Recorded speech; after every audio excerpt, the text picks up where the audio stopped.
Hello, everybody, and welcome back to the Luka stream. If it's your first time here, double welcome to you, and also, I love you. Hello, Mina, you're here, actually. Oh, yes, I'm here. You got here right on time, just as I started. Yeah. Alright, I have to get the game up. Hold on. I'm only half prepared right now. How you doing today, Mina? How was all your hunting? It was good. I finished my hammer build, which is truly a sight to behold, because I can knock out a monster in like 3 hits now. You have big hammer. Big hammer, and because I finished that, I started doing the switch axe build as well, because the switch axe is freaking cool. It's a big axe that can turn into a big sword. Switch axe is rad. I think I tried that in World, and it was very fun. Yeah, I haven't actually tried it before, but like, it looks fun, and I need a cutting weapon, because all the weapons I use are blunt, so... Yeah, like, how are you gonna cut tails? Exactly, yeah, I need to rely on someone else for that, and I'm not about that. Okay, I'm streaming the game to you. Needle is apparently sleepy from vaccine. Why is the game not... hello, why is it there? What the fuck? Hello? That's weird. Why would it be there? It's crazy. Where? Wait, what? Wait, why is it... Huh? Is there a layering problem here? It's... my fucking,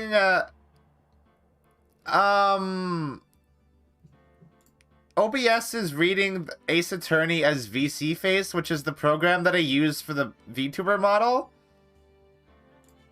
That's very strange. Hold on, I'm just gonna I'm just gonna get rid of that. Where's Ace Attorney? There it is. Yeah, we have destroyed the flesh. We have no flesh anymore. Congrats on your new VTube model, the entirety of the Ace Attorney trilogy. Hell yeah. Oh, I would actually do like a VTube model of Maya. That'd be great. That'd be so cute. God, I should work on that. But then oh, that's so much work. I'd have to like make the outfit and the hair. Ugh. Yeah, big top knot. You're like, that's a good idea, and then kind of what worked, and you're like, actually, never mind. Oh yeah, I have to watch this again, don't I? Actually, this is a good refresher of what this case is. Yeah. Even though a death hasn't occurred. Heard about Samurai 2. Okay, that one looks... Yeah. Gem and Ninja looks so fucking cool, though. Yeah, they all look pretty cool in their own way. I like that Saipon Man is very casual. He's wearing a t-shirt. Yeah, he just has a t-shirt on. I love Saipon. What is Saipon? I think it's like an island.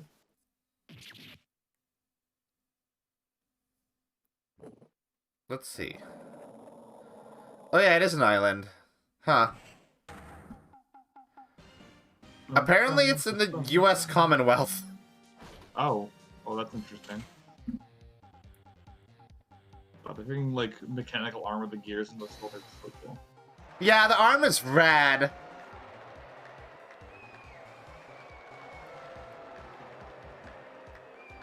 Gem and Ninja BTFO. No, I like Gem and Ninja. That guy looks cool as hell.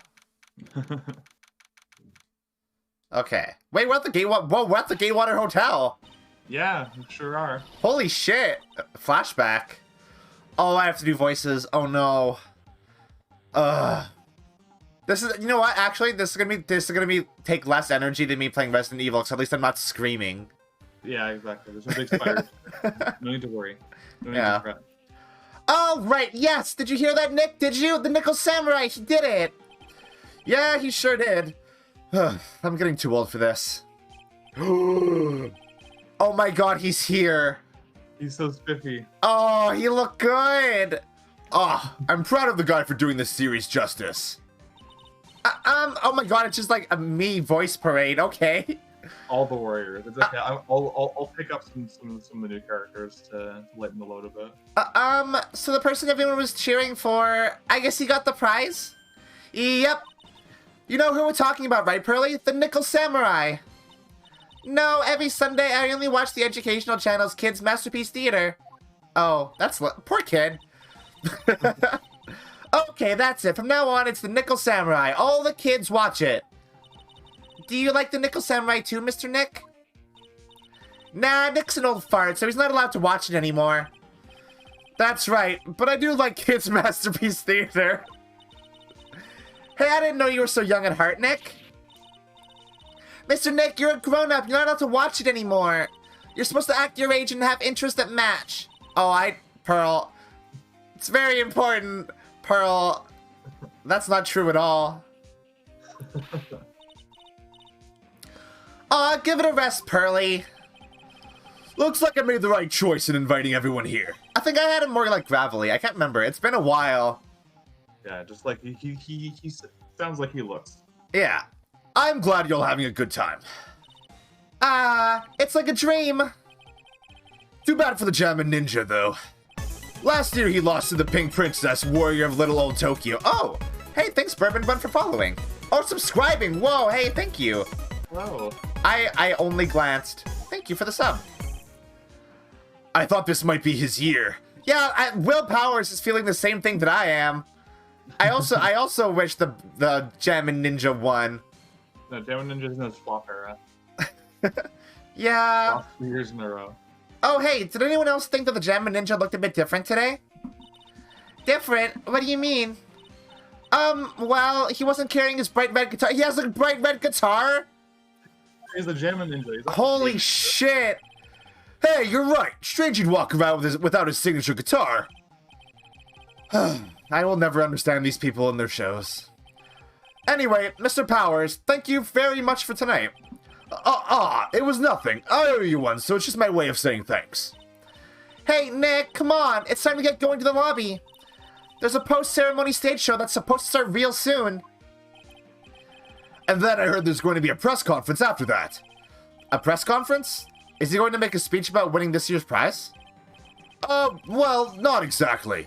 Something about the Nickel Samurai confessing something. Oh my god, did he do a murder? Confessing? Sounds pretty serious. Ugh, Nick, come on! You don't want us to be the last ones there, do you? Yeah, Mr. Nick, do you? Why me? The show doesn't even start for another 20 minutes. Okay. Oh.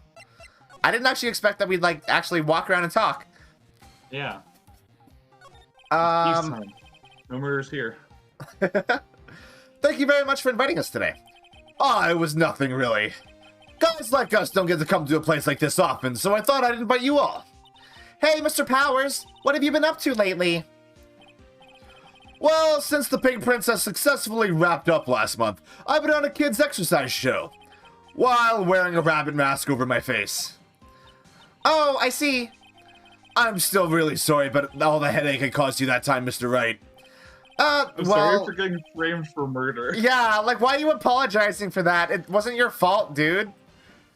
You got framed. What's done is done, so let's forget about it. This is Will Powers. He's an action star. His popularity exploded when he was the Steel Samurai. And he was the first case Maya worked on with me. It's too bad you look scary, or people know you're a real softie who's good with kids. Thanks. That doesn't make him feel any better. I can't believe they're going to make a movie based on the Nickel Samurai. I can't believe it either, but for a different reason. Why?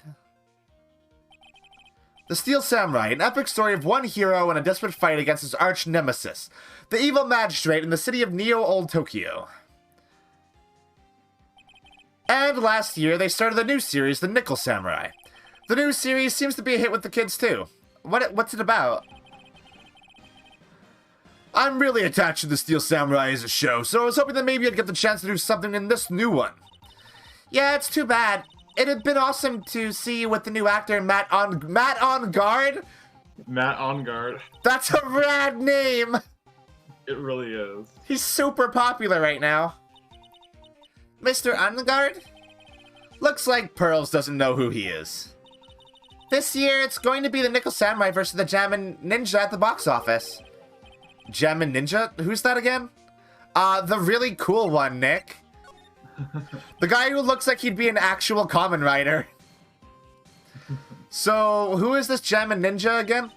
He's a hero, duh. His symbol is the bright red guitar he's always carrying. A ninja who's always carrying around a bright red guitar? How does that even work? Yeah, that's not very stealthy. Doesn't matter. I love him, though. He's so cool. He's a guardian of peace and love. How are you supposed to spread peace and love like a guitar? With a scarf around his neck and a guitar in hand, he rises to stardom in an ancient time. A ninja who becomes a star? Yeah, a ninja who becomes a star. I want to watch that. There's a strong rivalry between the two of them. Global Studios' Nickel Samurai and Worldwide Studios' Jammin' Ninja. They even air at the same time. You know what I heard? I heard those two don't get along at all. The Nickel Samurai's Amgard and the guy who plays the Jammin' Ninja, I mean. The Nickel Samurai speaks French? Oh, Nick is very stupid in this one. He's just sleepy, okay? He just woke up from a nap. He wasn't paying attention.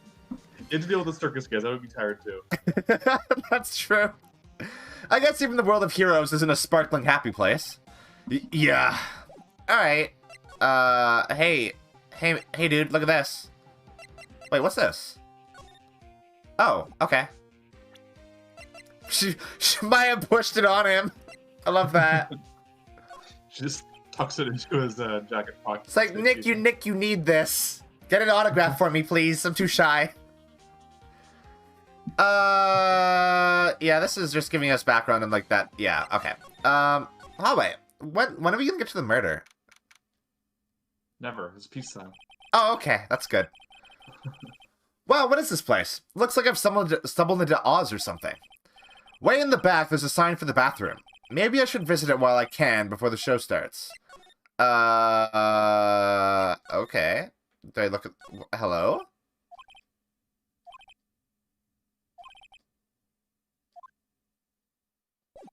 Does it just want me to look at stuff?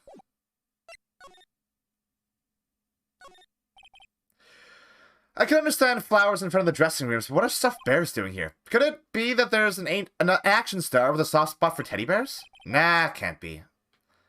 We'll see. All will be revealed. There's a piece of paper taped to the door that says Juan Corrida's room. Juan Corrida? Yeah, I think it's Corrida. Corrida? Juan Corrida. His name just sounds like a star's name. I've heard it before, but I don't know anything about him at all. Okay, cool. Compared to the flowers on the other side of the hall, these are much more gorgeous. Let's see, record companies, fan clubs, company workers, family. Carrying all these flowers home would be hard, I think. Yeah, I think so. What are these? I think that the pun behind Corrida and Amgard's names are that they're, what do you call it? They're, like fencing? Like sword fighting, because Corrida is like a bullfighting thing, I think, and Amgard's like a fencing thing. Oh, okay. That's good. So I guess it makes sense that they're rivals. It's the Ace Attorney filler episode. Yeah, we're just gonna hang out with a bunch of Sentai dudes, and it's gonna be a fun time. No murders or death here. That's good. I like that. Also, the Big Berry Circus blows up. Yes. No, but Mo's inside. Oh no, but Mo's inside. Yeah, we like Mo. I don't want Mo to die. We'll rescue Mo first. To Mr. Amgard from the Global Studio staff. Ah, it'd be nice if lawyers got flowers too. Something like, to Mr. Wright from all your grateful clients. Yeah, that would be nice, Nick. Does Nick get paid?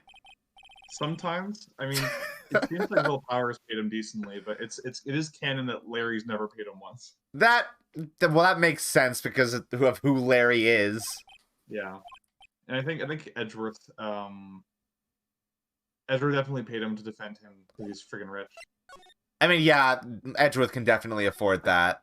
I can't remember like if it was an interview or like just like a art book thing or something, but there's some kind of information somewhere where Shutakumi confirms that the reason why Phoenix was able to like not work for half a year after Edgeworth disappeared was because Edgeworth paid him so well that he was able to just kind of coast on that for a while. Hell yeah, that rules. Thanks, Edgeworth. Sounds like the post-ceremony show is about to start. All right, I'm so pumped. I wonder if he's going to show off a special move today? Nickel Samurai Smelting. Whoa, cool. Actually, what I'm interested in most is the press conference. You mean the big confession the Nickel Samurai is going to make after the show? So what is it? Don't you know what it's about, Mr. Powers? Well, I'm not the Steel Samurai anymore, so I don't have any idea. Bah. Sorry. So I guess you were all going to the press conference then. Yeah, of course. If that's the case, then here, take these tickets so you can get in. Okay. Thank you very much. Well, let's get going to the lobby. It looks like it's over this way, Mr. Nick. Getting evidence in the Ace Attorney game gives you the same feeling as like the Telltale Axel Remember This. Yeah, it does. It's very similar. Like, alright, so how is this going to be relevant later? Yeah, this is going to be relevant later. Okay, for great justice. Okay. It's freaking zeroing, isn't it? Isn't it a zeroing joke? Is it? I think so. I think it's one of the lines in the intro of that awful game. Huh. It was 2007. Meme culture was at its peak. Only a really gaudy hotel would have such a large, gaudy hotel to match. Yeah, Phoenix, you've been here. Do you remember? You've been here. I think this is a different Gaywater hotel. It's like a chain. Oh, okay. I think they're going to have the post-ceremony show over there. They're using a compact stage, I see. Oh, I'm all ready to use my special samurai power. Maya looks like she's ready to start a fight. I love Maya so much. She's gonna slug the first person who she's so good. Oh, I love her. You want to do this? Yeah, sure. Your attention, please. Your attention, please. The Nickel Samurai's post-ceremony stage show will not tonight due to unforeseen circumstances. Oh my god, he's totally dead, isn't he? What? Why? Ow! You didn't have to pinch me. Pinch yourself if you don't believe it. We are asking for everyone's cooperation at this time. Simply stay where you are. This is a special request from the police. Oh my god, he actually got murdered. Police? Did they just say the police? Do you want me to go check out what's going on? Wait, I'll come with you. Wait, who's this? Is this Dick? That voice, I've heard that voice somewhere before. I know, this is you. Wait, who the fuck is this? I don't know how to voice an alien. Just read the lines and you'll have to go figure it out. Honestly, youth these days can't be bothered to listen to other people when they talk.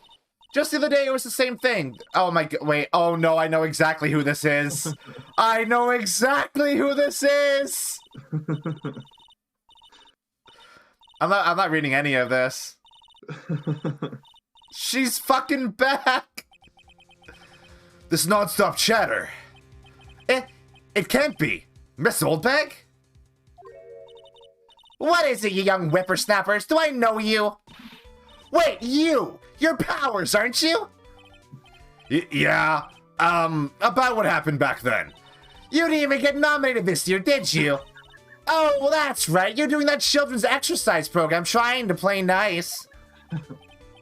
God, she, like, the first time she's seen him since that case, and no apologies for accidentally implicating you in a murder. It's just, oh, you're a freaking loser. Oh, yeah. I don't like this lady very much. She's very rude. Yeah, that's me. Thankfully, I still have a job. I love that show, and you're a hoot! You're the Big Brother character. Oh my god. No, I'm not. Nope. She just goes, huh? She goes. What are you doing here? Look at my uniform and tell me you can't tell I'm a member of security. But that outfit. Annoying, noisy brats get the blaster. What happened to this character? What happened to Oldbag?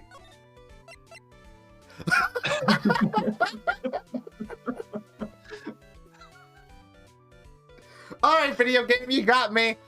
You got me there. Miss Oldbag, what are you doing here? What happened to your position at Global Studios? Oh, that old place? Well, since that incident, they've been letting people go. When they got the security team, I got the pink slip. What incident? What did you do? I didn't do anything, you youngin'. Don't you remember that incident a year ago? When this lady got on the witness stand and testified? Yeah? And you, weren't you the one who was bullying me, this fragile girl at heart? I plead the fifth. But you know, I think maybe I rubbed the upper management the wrong way by testifying. Yes, that has to be it. Everything is all your fault. Me? I thought about being a bodyguard at first after being handed old Pinky. You, a bodyguard? For your friend, that fiery, good-looking guy with the red jacket and the ruffles. Oh, no. Mr. Edgeworth? Yeah, that man's dead. Did you know that? He's dead forever, sorry. He's dead forever, sorry. But... Oh. That sort of arrangement would be entirely too troublesome for me. He is correct. That's what he said to me. She asked him to his face, and he's like, nah. Nah, fuck that. Please, no. What did I ever do to deserve that? I like her little gun. It's very cool. I think it's just one of those ones that, like, does sparks when you pull the handle. So did something happen? I don't have all the details, but it looks like another one of those incidents happened again. An incident? Like a murder kind of incident? Maybe. You see, I'm a bit of a devilish woman, so wherever I go, showers of blood are sure to follow. Bet you didn't know that. Then shouldn't you quit being a security guard, at least for other people's sake? Silence, whippersnapper!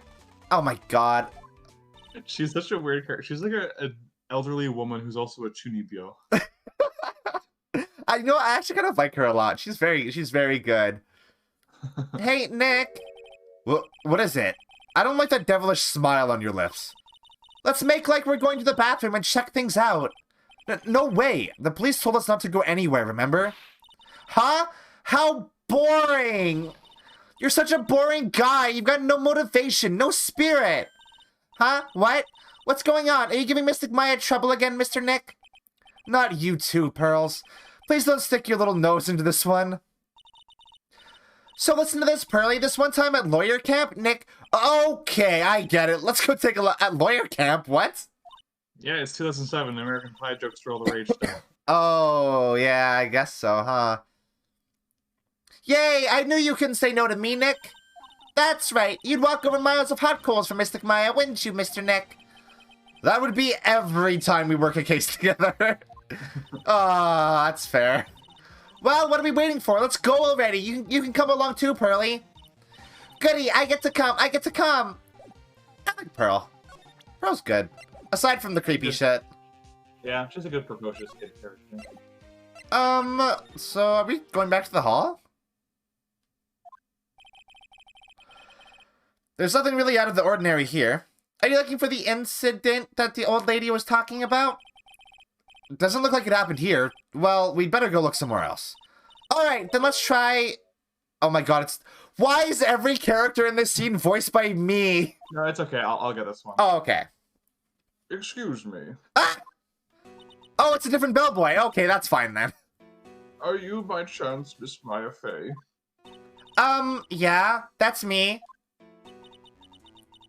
You have a phone call waiting for you at the front desk. Why does this man have a zipper on his face? Because he's cool. A call? I wonder if it's someone from Kurine Village. What's wrong, Mystic Maya? Oh, nothing. You guys go on ahead and I'll be right there, okay? Okay. Right this way, Miss Fey. This seems suspicious to me. Let's go look somewhere else now, Mr. Nick. I hate that sprite so much. Yeah, okay. This is a little exciting and a little scary. That sprite could be cute, but they always use it in, like, weird situations. Yeah, I think they don't have two different sprites, one where she's being coy and one where she's blushing, so they just use that one for, like, everything. Yeah, it's very... I guess. Like the implications of it with how they use it are very strange, and I'm not a fan. Yeah. Who this? Limited memory. I know that in most games they literally were brushing up against the maximum number of sprites that could have in the game. Yeah, that makes sense considering it was on the GBA. But they could have redone that for the HD like trilogy, right? Yeah, like Capcom's gonna do new art for a port. Yeah, that's fair. That's fair. Who is this? I think it'll be you, but I can't remember exactly which character this is saying that. Okay.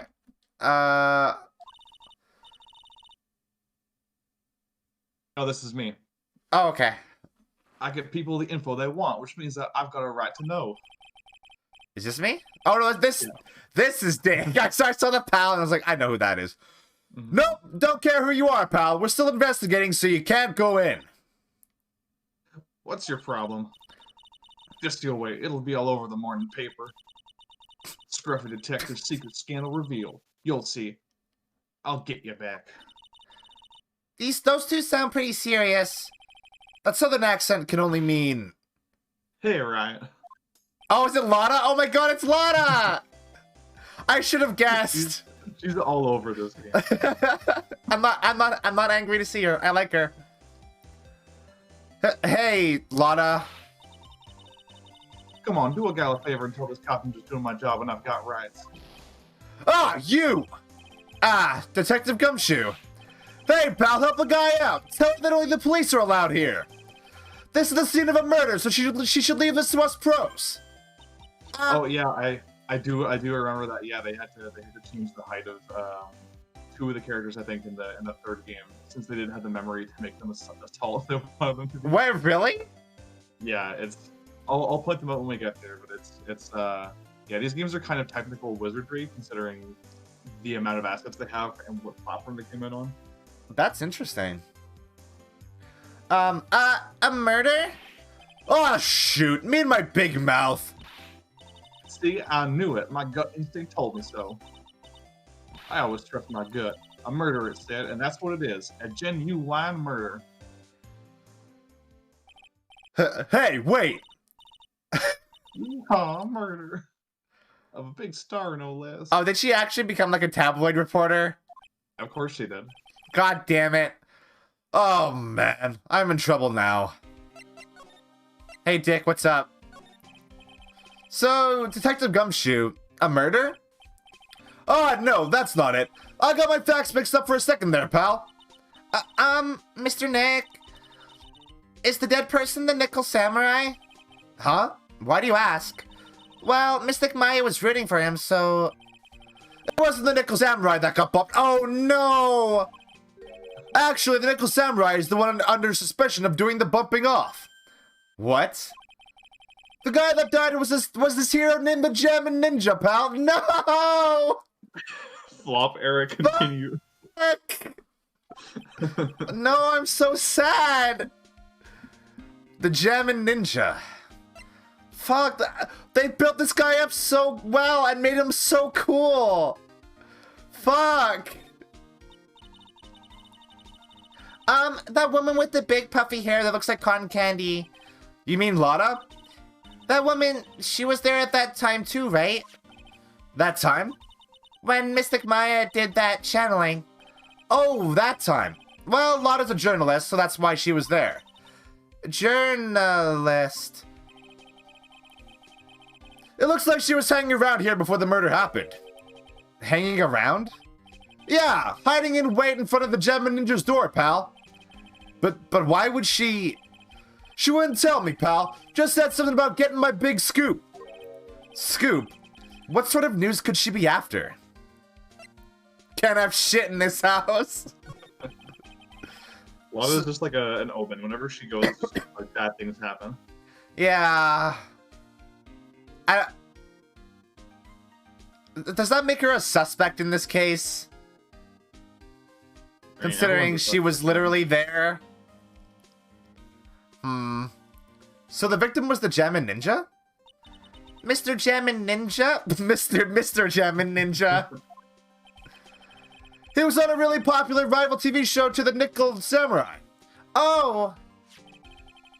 The victim was the action star, Juan Corrida. He got a huge push and wrote the express train to stardom. I mean, even I know who he is. Yeah, even I recognize his face. But I heard lately that Matt Amgard's been taking the wind out of his sail. I'm telling you, pal, as far as who's popular, those two are hogging all the limelight. Matt, it's okay, Raven. I have the same hairstyle as Matt Amgard. I guess there's no space for Mr. Powers at all, huh? Poor guy. Mr. Amgard, that's the Nickel Samurai, right? Yep. I mean, no. You've got to say it with more oomph. The Nickel Samurai. Anyway, so now that Juan Corrida's gone, that means Mr. Amgard has a whole stage for himself, wouldn't you say? I wouldn't bet on it, pal. We can't have that happen, you know? Can't have that happen? What's that supposed to mean, I wonder? Huh. Huh. What does that mean?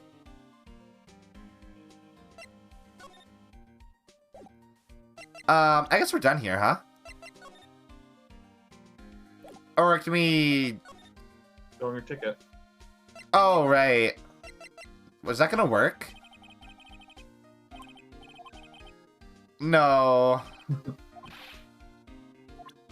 He's not super pleased about that. Okay. I mean, we learned about the murders, so we should go talk to Will again, I guess. Or where the fuck did he go? Maybe give Wendy the ticket? Oh, yeah, maybe.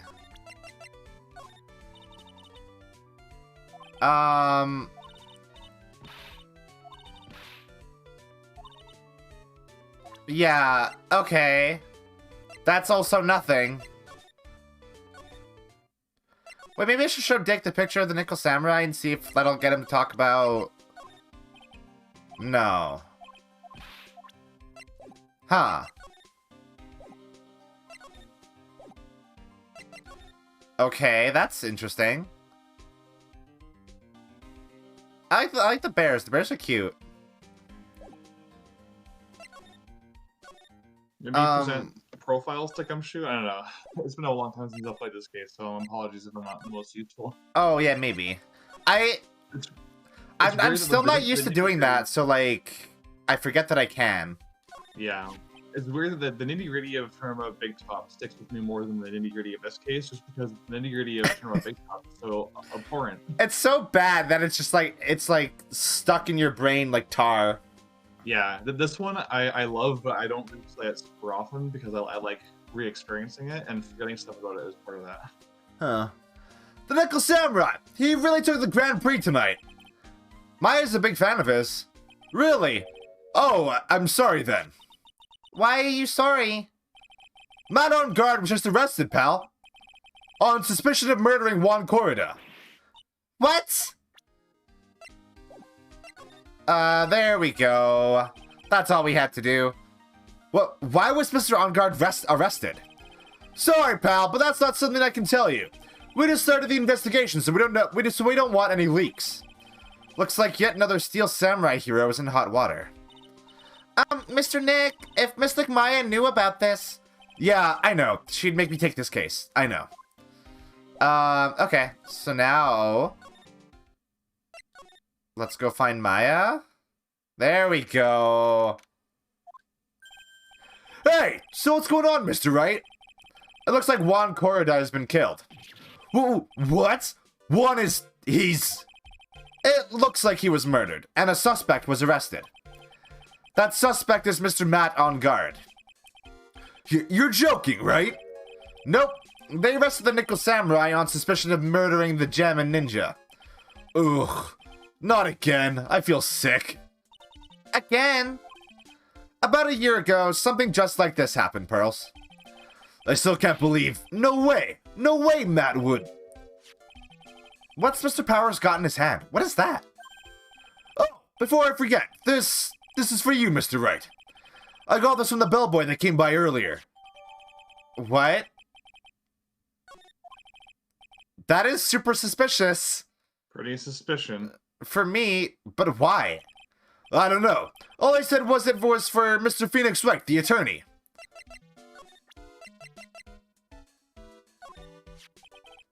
It was almost right after you guys left. an old man who's a bellboy at this hotel showed up. And that's when he told you to give this to me?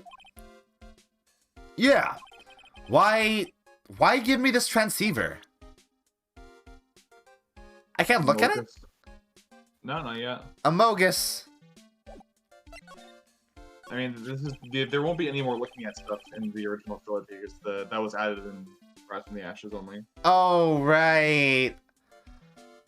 Matt is the most energetic and active actor out there right now.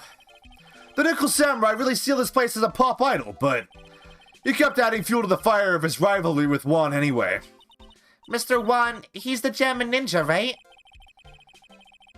Those two would butt heads over everything they could think of. But I'd say that Matt was the one who almost always came out on top. I guess some people only know how to relate to others by butting heads like a ram. Juan said he'd take Matt on this time too, so he joined a rival TV show. And that was the German ninja? The stylish Nickel Samurai and the burning German ninja. Well, things turned real messy real fast, with those two using their shows for their war. The thing about two grown men using, like, tokusatsu shows to wage petty war against each other is really funny to me. I love that, actually. I would do that. I would absolutely do that. Like, you know, you're a serious actor, then your rival joins, like, this super popular, like, kids costume show, and you're like, Fuck! It's time. It's time. It's time for me to do that. And the final tally, look around. It's pretty obvious how things ended up. Matt even won the Grand Prix this year. The final win over his rival, I guess. Well, I guess the final win over his rival is that he's still alive, probably? He had the last laugh. Yeah, Mr. Amgard was going to hold a press conference, wasn't he? That's what I heard. Though if you wanted to get technical about it, it was the Nickel Samurai's conference. The Nickel Samurai's? Yeah, he was supposed to wear his costume and give the press conference that way. He was going to be in costume? But why? You can't break kayfabe, you know? Yeah, it's like a luchador, right? Yeah, you always gotta wear the mask. I'm not sure. They don't keep me in the loop anymore. I was just wondering, where's Mystic Maya? She's been gone a long time. Now that she mentions it, Maya was only going to answer a phone call. Maybe she got lost. I'll take a quick look around for her. Uh-oh. Hello? Ah! What is it, Mr. Nick? Huh? I'm not sure. It's coming from this transceiver. Yes? Hello? Right here. This Mr. Phoenix Wright, the attorney. And you are... You don't need to know who I am. Wait, why are you doing Bane? I think you have other things to be concerning yourself with. I'm glad Zarboil also thought that. Help, Nick! Mystic Maya! Maya? So, Mr. Wright, wouldn't you agree that the more important issue is the fate of the girl? Her fate? Does he mean what I think he means? Maya, where are you? Are you hurt? Come now, don't fall apart on me yet. No, this can't be. Now that I have your attention, Mr. Attorney, I have a modest proposal for you. If you do what I require, then I will return to you your valuable item on... She's not an item, she's a person, you asshole! What is this called again in your fancy lawyer terms? Kidnapping for ransom. Yes, that's it. This is a kidnap. What the fuck?!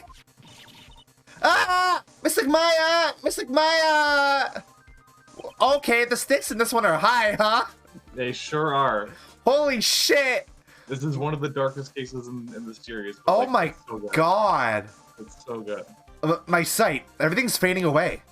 Maya's been kidnapped.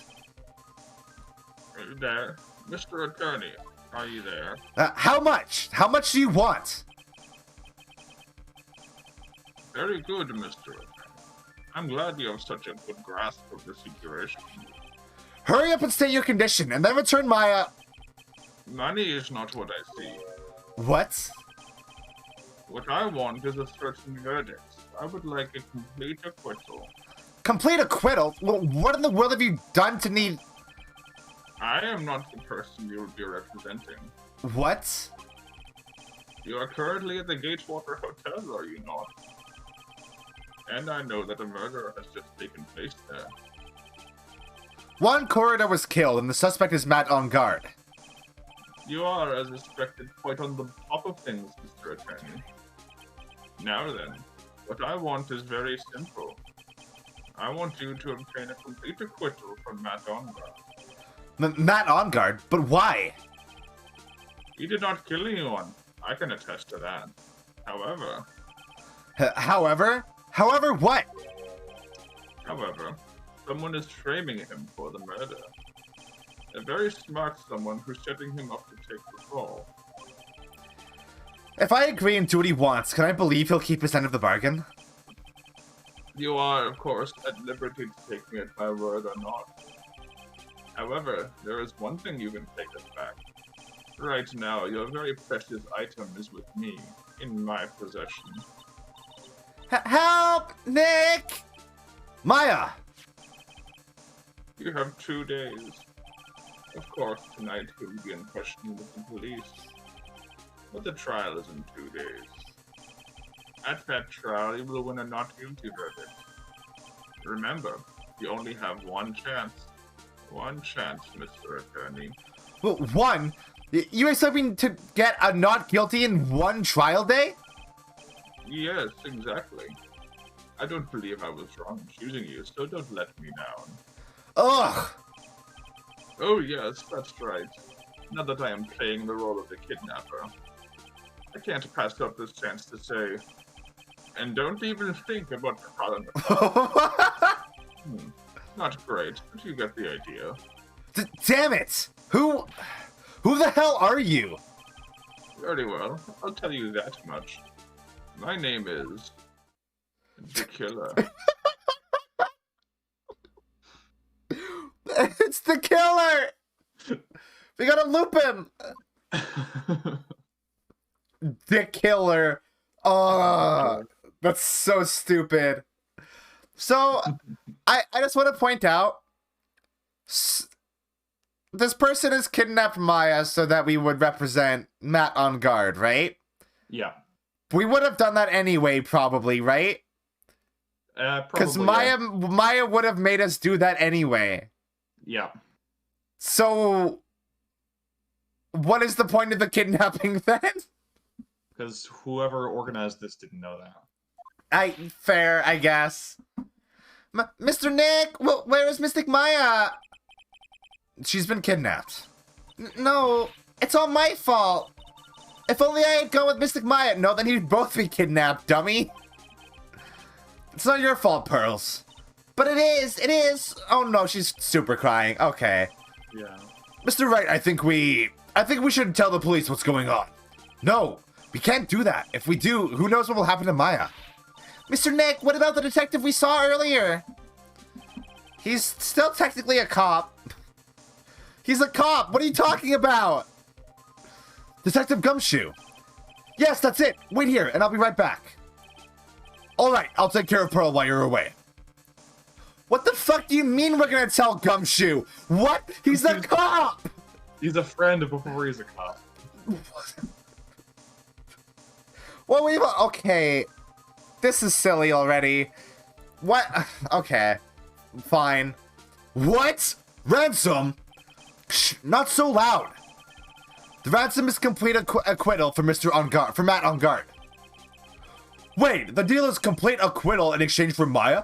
You mean, then this means Matt Amgard is obviously the killer, pal. No doubt about that.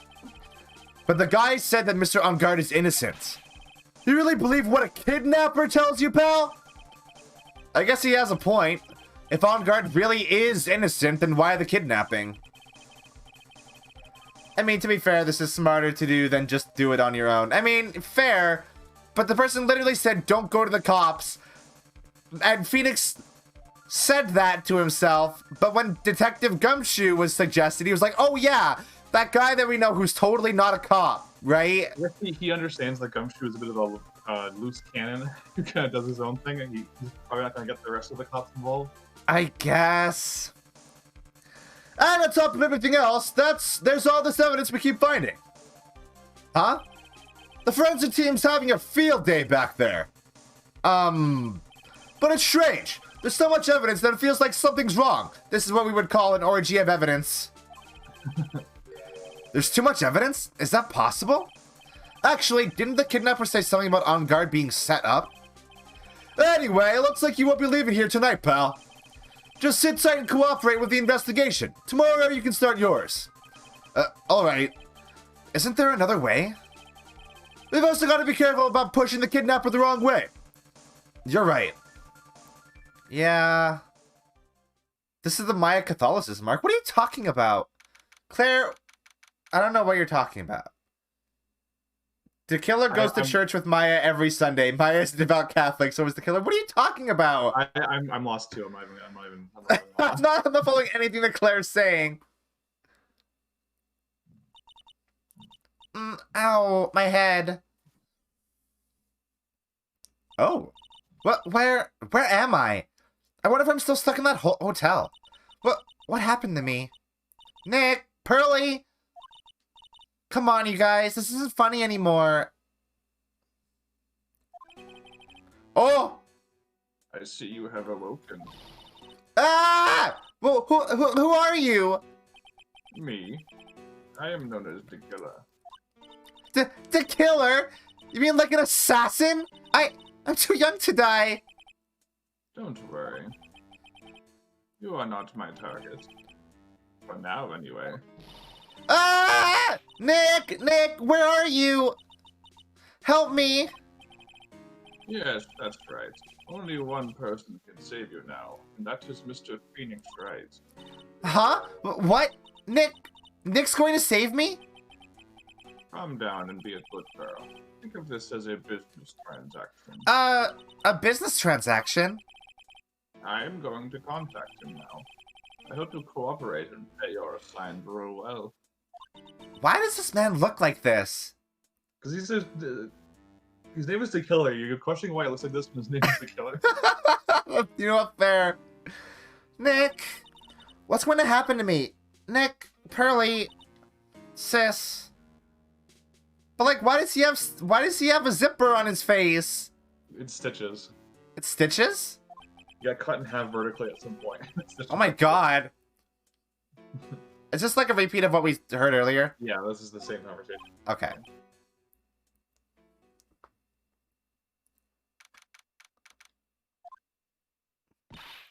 Good morning! Oh no, this means we're gonna have to... Oh no. I know exactly what this means for Pearl in this case, huh? Bum bum bum. You know what? I will say, at least we didn't have that at all in case 3, huh? Yeah. That's a reprieve. And it's okay. You've only got one more game of that, and then it goes away forever. Cool, good, awesome, excellent. Morning, Pearls. Mr. Nick, come on. Let's hurry and go see Mr. Amgard. We have to wait a bit, Pearls. Visiting hours don't start until 9 a.m., so... Oh, I see. Mystic Maya, if only I had gone with you. Poor Pearls. She's been like this since last night. We managed to get home somehow yesterday evening, thanks to Detective Gumshoe gently holding her by the hand and leading her here. But by the looks of it, I don't think Pearls got any sleep at all last night. Mr. Nick, Mystic Maya, she's alright, right? Yeah, she's alright. Either way, I'm going to save her. You can trust me on that. These stitches go all the way down. It's the first question everyone asks them. It's like, your stitches are yes, they do. Yes, they do. My dick is absolutely destroyed. Before you ask, yes, they do. Please help her. I'm only able to stay this calm and collected because Pearls is doing the crying for the both of us. Yeah, I mean, that's fair. Hey, let's look at the plant. What? Hello? I can't look at the plant? Hope is gone. Charlie! No more. Charlie's dead! Hope is gone. Hope is gone! I have a thought. Huh? You're going to represent Mr. Amgard, aren't you? Yeah, I don't really seem to have a choice. But what if What if he is the real murderer? What would you do then, Mr. Nick? Well... Would you fight to get a not guilty for a murderer to save Mystic Maya? Is that any worse than what the prosecutors do, though? Considering they... So, okay, I just want to take a pause here for a second, okay? And I want to address the ethics of the prosecutors in these games. Because, for all intents and purposes, it is implied multiple times that they withhold evidence and that they basically know that the defendant is innocent at some points, and they still try to convict them, right? Yeah. That doesn't spell good ethics for our prosecutor friends, including Edgeworth, I will say. Yeah, I guess, yeah, that's a good point, Claire. Like, yeah. Is that any worse isn't necessarily the right question. Yeah.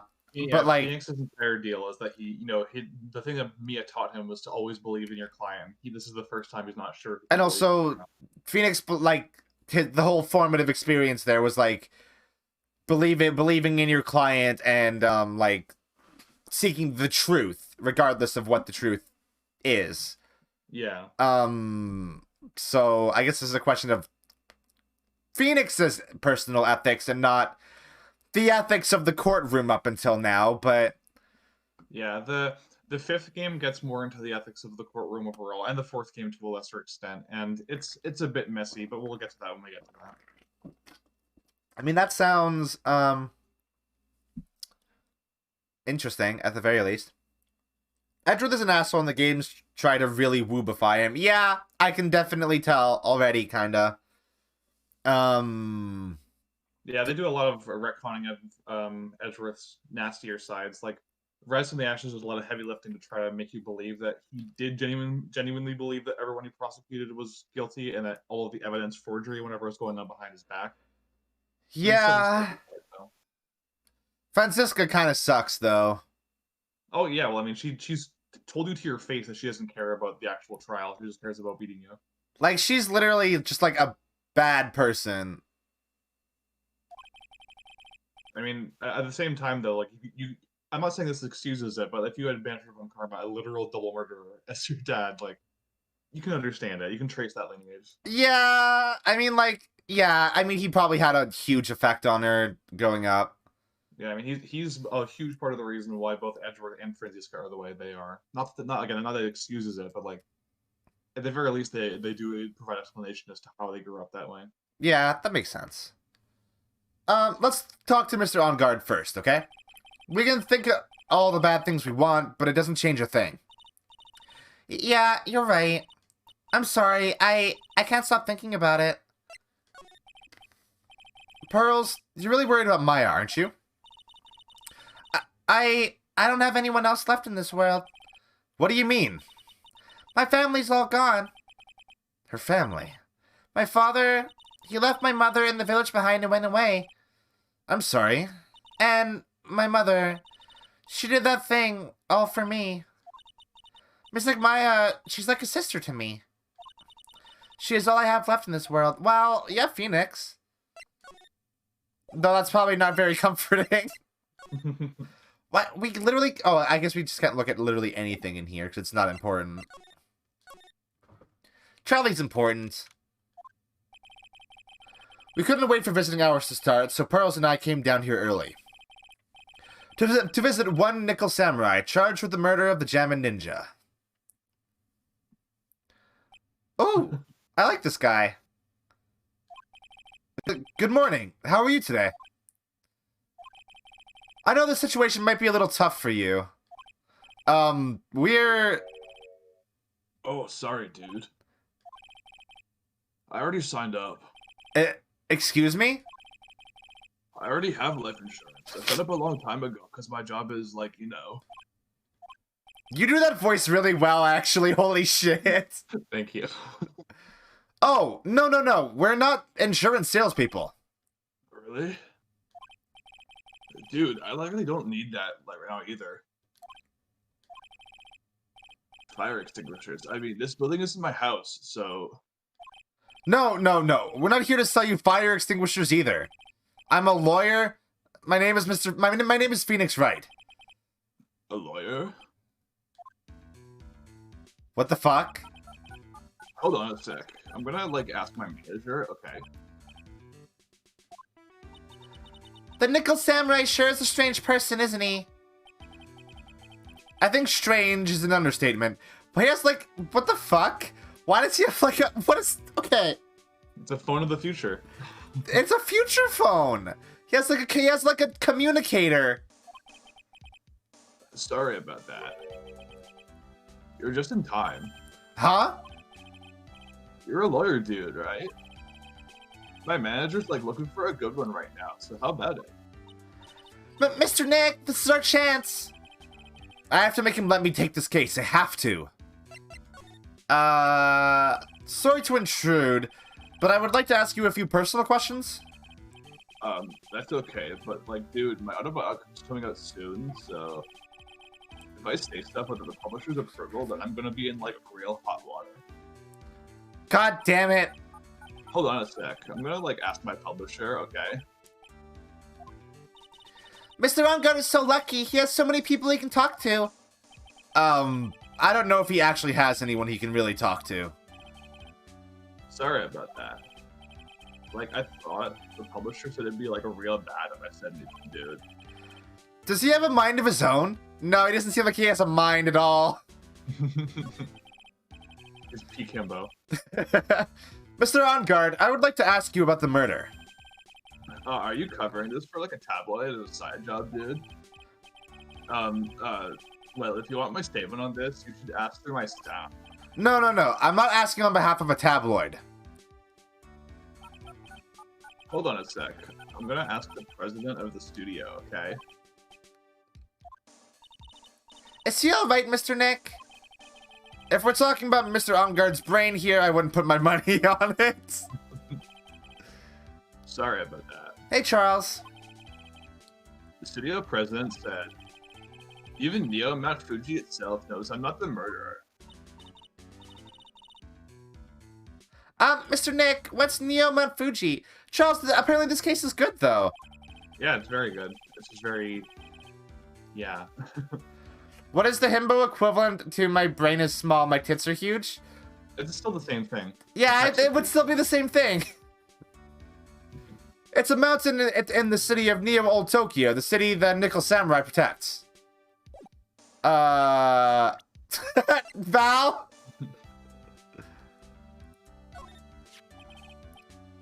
Mr. Amgard, this is an attorney's badge. Dude, I'm sorry, but I don't have the free time to be looking at things like that. Huh? I'm, like, much too busy with Nickel Samurai stuff right now.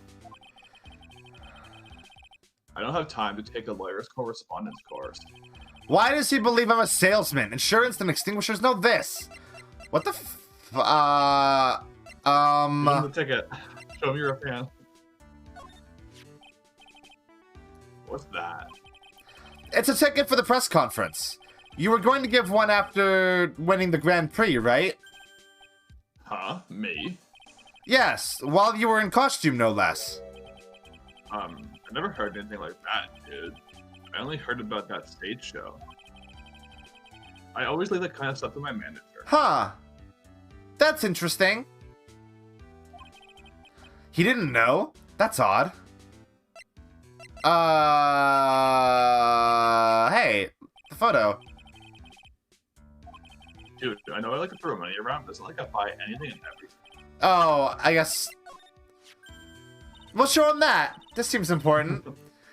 Mr. Nick, what are you going to do with that? I don't know yet, but I figured I could at least show it to him. Is that a trend saver? Hey, it looks like a real nice one, too. I got it as a present from someone. Interesting. I've also been instructed to take your case. Is that what you heard from the trend saver? Yes. Dude, that's terrible. Don't let some distant money around. I mean, that's fair to say.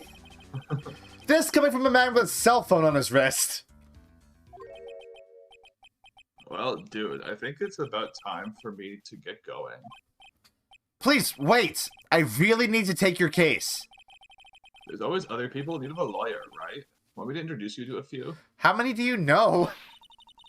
Please let Mr. Nick represent you. Man, oh man, lawyers these days. Now you use these kids to pull on your clients too? If you don't take me as your lawyer, then the killer is going to... Wait, what did you say? The killer. The killer? The killer. What's he doing? He looks like he's mulling something over. Alright, dude. I accept your terms. Huh?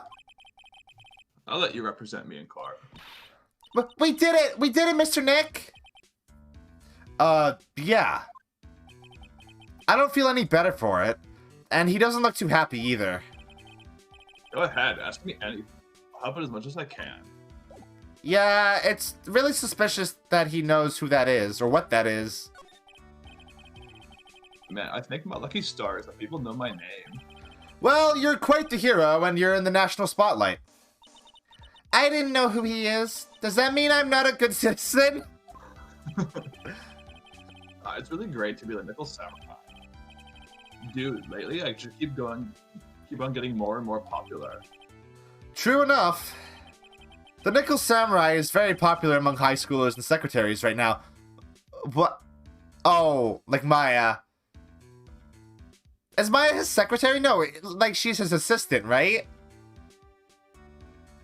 Claire, I don't know what you're talking about. I guess Mr. Amgard has a way of catching the eyes of women. Oh, I see. Do you know my motto? Refreshing like a spring breeze. That's what I am. A spring breeze. That's why this kind of scandal is, like, disastrous, dude. I mean, even if I get out of here tomorrow, it's still gonna look bad. But everyone loves a good scandal. Can you tell me about your activities last night? After I got the award, I took a break and went to my room. I had that post-ceremony stage show to do. So I was in my Nickel Samurai costume. And you were alone the entire time?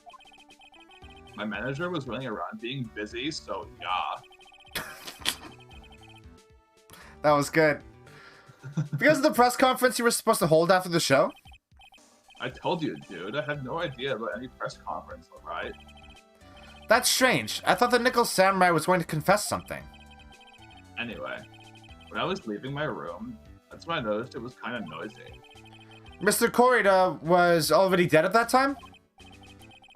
Yeah, that's what I gathered anyway from my manager. I'm beginning to gather that this guy can't do a thing on his own. That's when the detective in the green coat showed up. He searched me, and then out of the blue, the dude arrested me. Of course he did.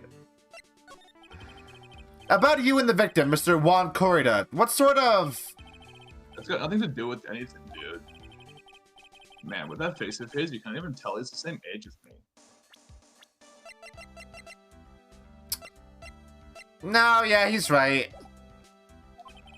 That's true. One Korida looks like my dad. And they wanted to try to make a Gem and Ninja movie, even though we know it'd fail. The Nickel Samurai still won in the end, right? Yeah, I took the Grand Prix by storm.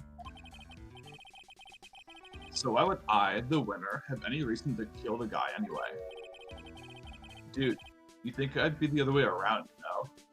Huh, that's a good point. Do you know why you were arrested? I guess maybe my full body search went badly.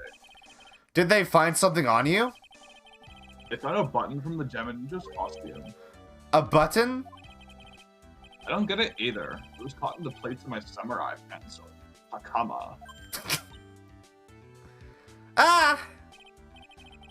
Dude, I really think someone planted it there, though. I'm serious. I wonder if that's what really happened. I guess this is about all I'm going to get out of him. Mr. Nick? Yeah? Let's ask one last thing. Let's test Mr. Amgard to see if he really is innocent or not. We can do that? Yes. If you use this... Maya's Magatama.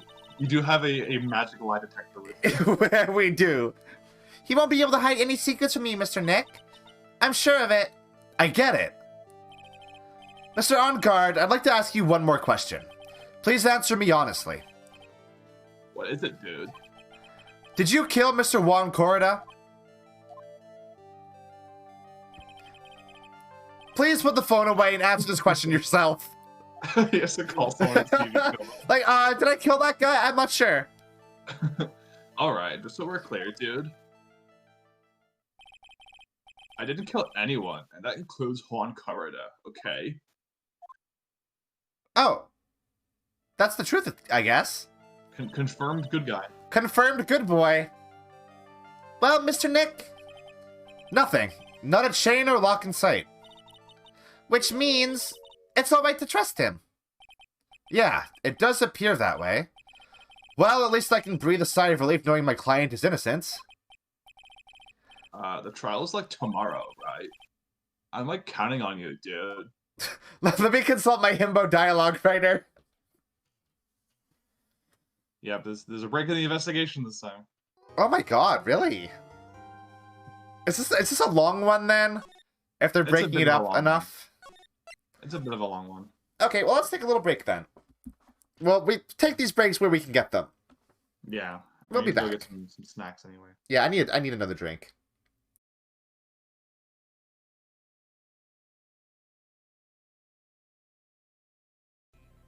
I'm back.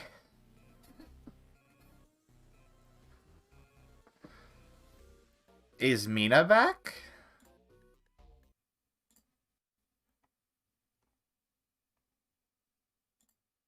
Mina is not muted.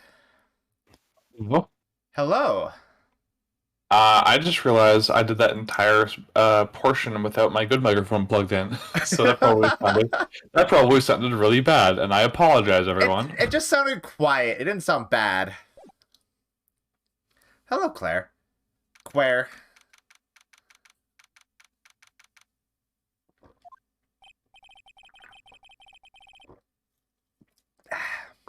Gotta finish my drink real quick. Well, at least we were able to get Mr. Matt on guard as our client. And we know that he didn't do it, which is very important. So now what should we do? Well, the trial is tomorrow, and we only get this one chance. And there's only one way to prove Mr. Amgard's innocence. We have to find the real killer. Okay, then let's start looking. Okay. Does Pearl have any tips for this? Since there were no psyche locks, then that means we can trust Mr. Amgard to be innocent. I really feel much better knowing that. Ever since last night, I was so worried that I kept wondering, what if he is the real killer? What then? Yeah? Hey, I have something I want to ask you, Pearls. Okay, what is it? Why are you so interested in how Maya and I get along? I mean, she and I don't have anything special go... Huh? What do you mean? But I thought you and Mystic Maya were... I've been mistaken all this time? No way! Ah! She really wasn't kidding. Pearls actually believes Maya and I are... Maybe I should have just left it alone. No. You should not have just left it alone. Nick. Mr. Nick, stop it. Don't hide your true feelings from me. Ow! She slapped me.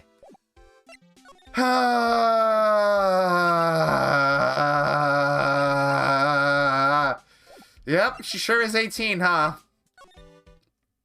Mm-hmm. How old's Phoenix at this point? Like 26, I think. Mm-hmm. But it's like the game's never actually like pushed them as a real couple. No, yeah, I know. It's just Pearls being Pearls, but yeah, Pearl's just so sheltered that she thinks that if a man and woman talk to each other, it means they have something going on. Oh no. Oh no. Hey, what do you think you're doing? You can't come in without... Good morning. Hold on, it's you! What is going on around here? I heard poor Juan was killed. Is that true? It's a bad rerun is what it is. Another steel samurai doing the most evil of deeds.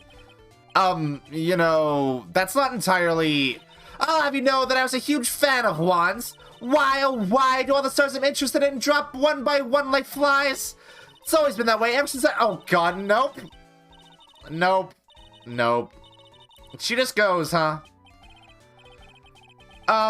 Actually, I wanted to ask you about the murder and what happened. Don't push me, boy. Mr. Nick, I couldn't hear everything she said because she was talking too fast. Miss Oldbag, could you please speak a little slower? Don't boss me around, you spiky-haired smarty pants! Okay. Does she think this gun is doing something? It's like a stress toy for her. Every time she wants to shoot someone for real, she just shoots the gun. Why is she dressed like this, though? I guess because that's like a children's like television convention or something. It's just part of the theming. I guess. So that's not what all the security are dressed like then? Maybe they all have different costumes or whatever. I don't know. My dear Hammer died a year ago in that dreadful murder, and only recently did I finally find a star that makes this heart go ba-dump again. I don't know what to say. I ask you, why does every star I cheer for always end up kicking the bucket? That's bad grammar. I'd watch your words. No one's gonna get away with saying anything bad about my wand. But I haven't said anything. Well, I don't believe a word that woman says anyway. Huh? What woman? That irritating backwater girl with the afro and the horrible country accent. I mean, what is that manner of speaking supposed to be? And why does she never stop? Honestly, but oh, she's just gonna go, isn't she? Yep. Wait. Huh? Pearls, are you thirsty? A little. Okay, I'll go get you some juice or something. Thank you very much. Hey, are you paying attention? Youngins today. So I'm guessing Miss Oldbag heard everything from Lotta. I want to ask you about what happened around the time of the murder. I don't know anything about that. I was here getting ready.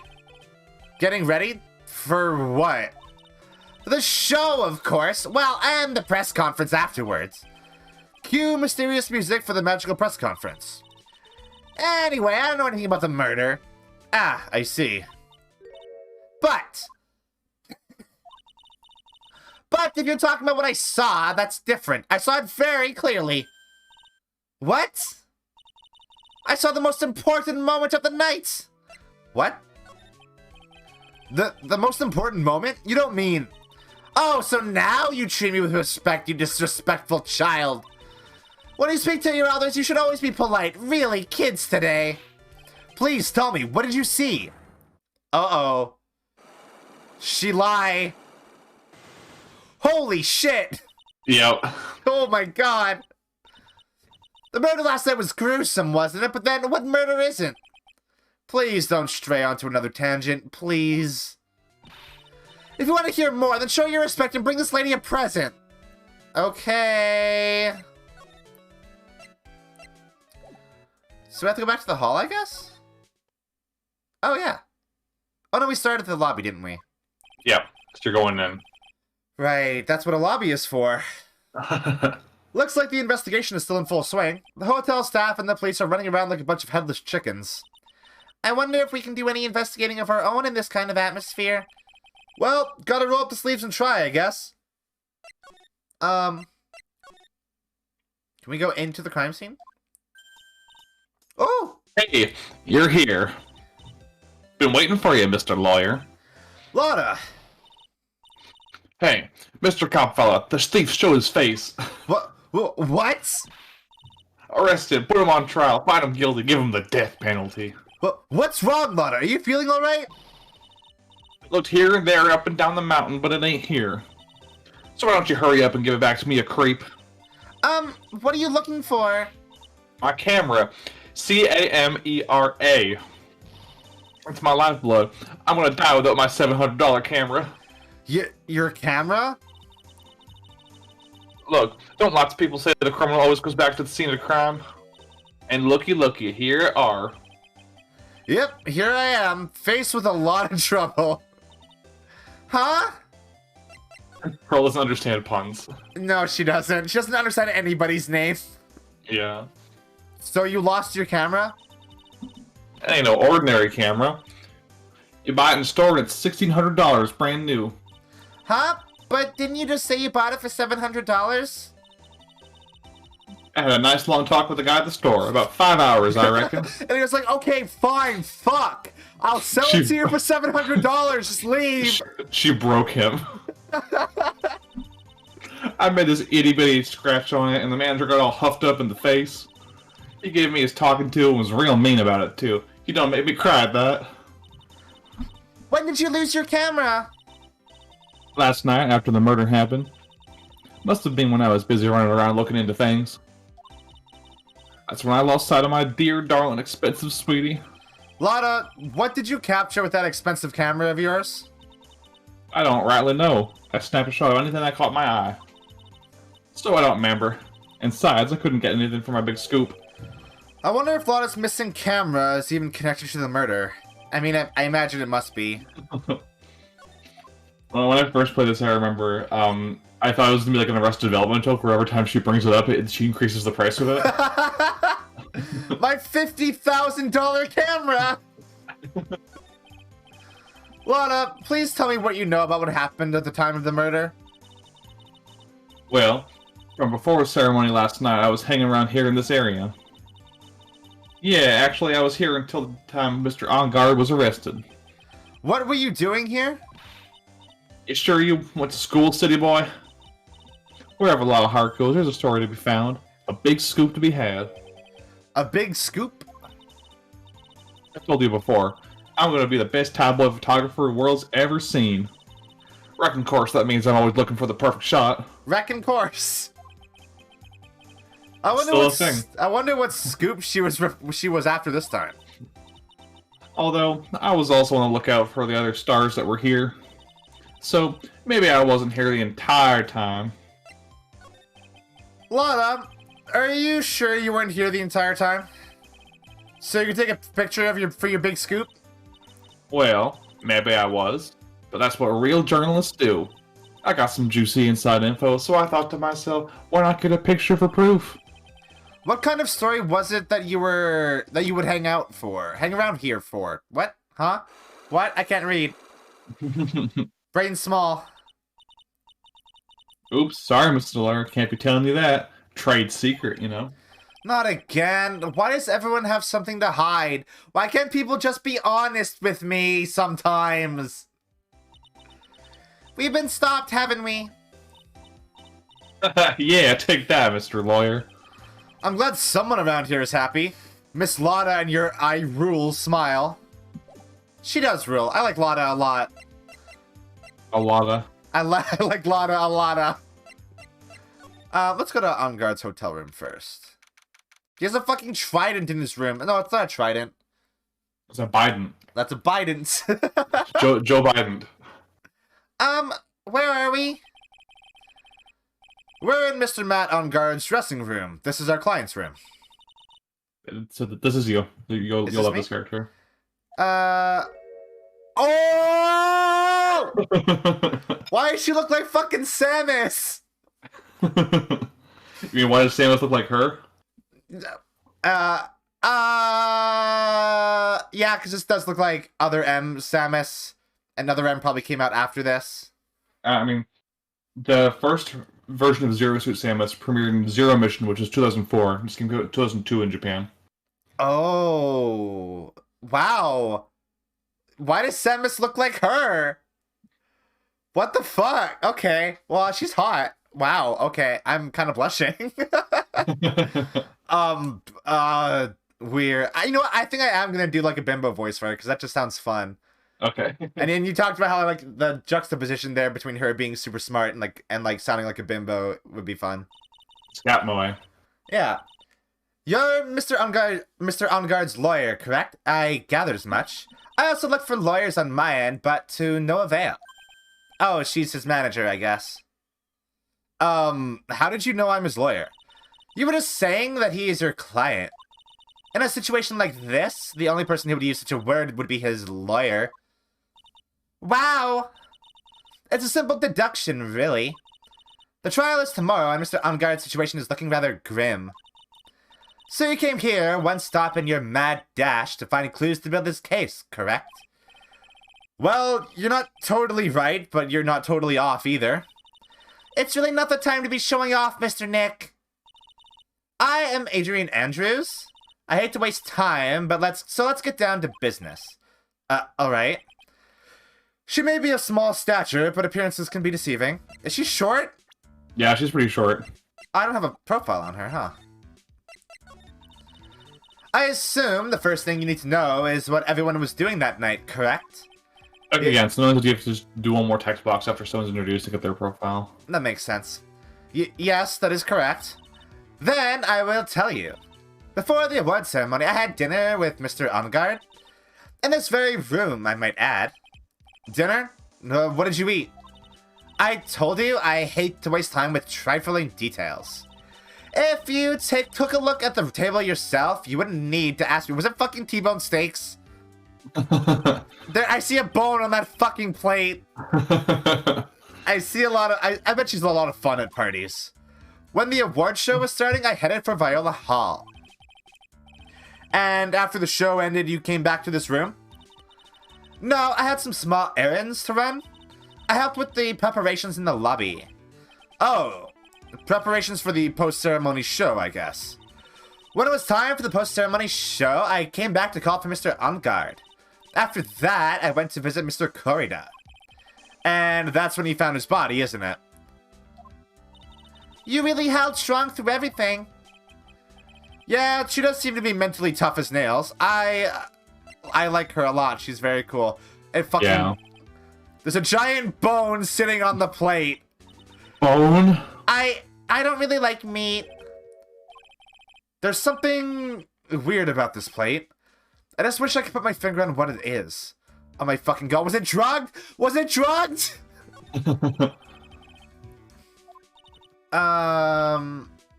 They had T-bone steaks.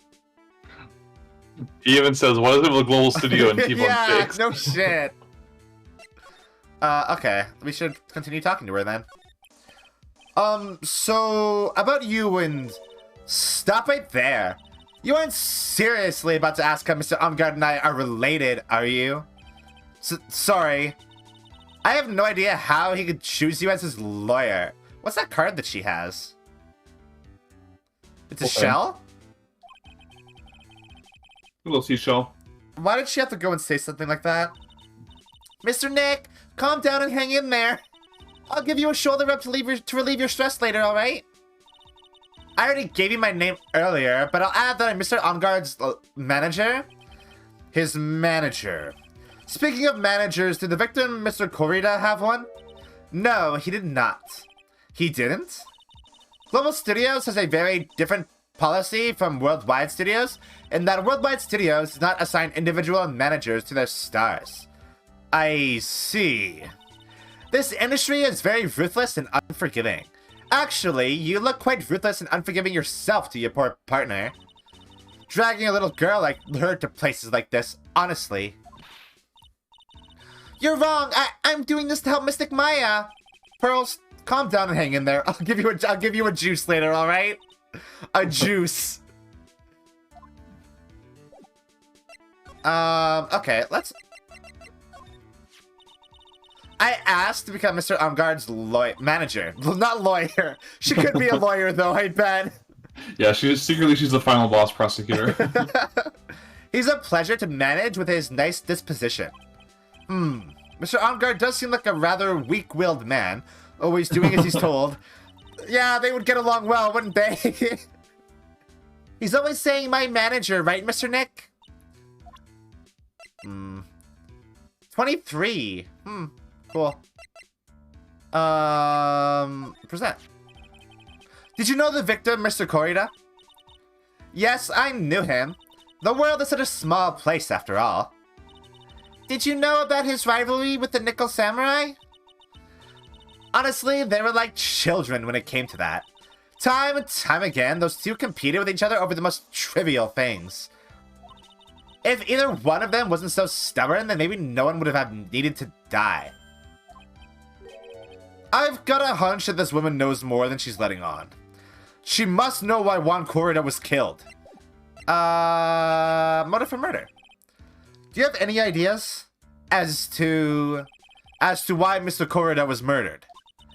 Why would you ask me about such a thing? I'm just doing my job. So, do you have any ideas? God damn it! God, she says fucking shit. Her wallet's as strong as old bags. That's impressive. Yeah. Miss Andrews? Sorry, but there's something more I have to add to this conversation. Something she really doesn't want you to know. Is it a psyche lock, Mr. Nick? Yes. There's getting to be more and more of these lately. Yeah, it's almost like it's the last case in the game or something, and there has to be a challenge. Alright, I guess we're done here. Oh. Huh. I wonder if he likes bears. Do you think this man might like bears? I think he just... I was kind of assuming that he did just have a thing for teddy bears, but it looks like he just likes bears in general. Yeah, he's got a bear clock and that big old bear in the corner. I like that big bear. That big bear is great. You know what? This actually reminds me of, like, my mom used to have, like, a collection of little, they were either, like, ceramic or, like, porcelain, like, polar bear statues, and they were really cute. Just, like, I think she had, like, at least, like, 30 of the damn things. Mr. Nick, where are we? We're in Mr. Juan Corrida's room, Pearls. Mr. Corrida? The victim, which makes this the crime scene, too. Oh, it's you! So, what happened? The kidnapper, has he contacted you again? Not yet. He probably won't until we win Mr. Amgard's acquittal. You doing okay, pal? Hanging in there? I just want Maya to be alright. We don't have a lot of time left, but I'm going to help you as much as I can, pal. Can you do that? Even if we want to look around the crime scene? Just this once. Special circumstances, right, pal? I'll even tell you everything I know, but you've got to keep quiet. It's my neck on the line here. Thank you. Oh, that's right. I got you guys a map of the hotel, pal. Here you go, little missy. Wow, you're giving it to me? Thank you. Aww. Wouldn't want you to get lost in a hotel too big for its own good. Mr. Nick, I got a map. He's come so far for trying to give her his gun in the second game. Yeah, he's actually good with kids. That's great, Pearls. But Mr. Nick, I can't read what it says. Can she not read?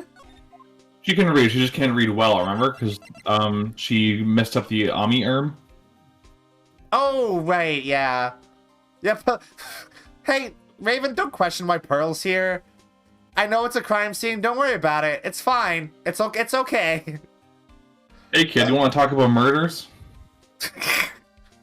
God, that just reminded me of fucking Hi, I'm Daisy Persona 4. Good, that's what I was going for. Good. God, I want to watch that again. The fucking dub of that is so good. It is. I'm noticing once again that this is a partial map, so the full map is probably going to be relevant. I mean, the full map wasn't relevant last time you said that. That's true, you are right. Huh. Do you know what was the cause of death? Well, technically, the final autopsy report isn't out yet, but what a look at the victim should tell you, pal. It should?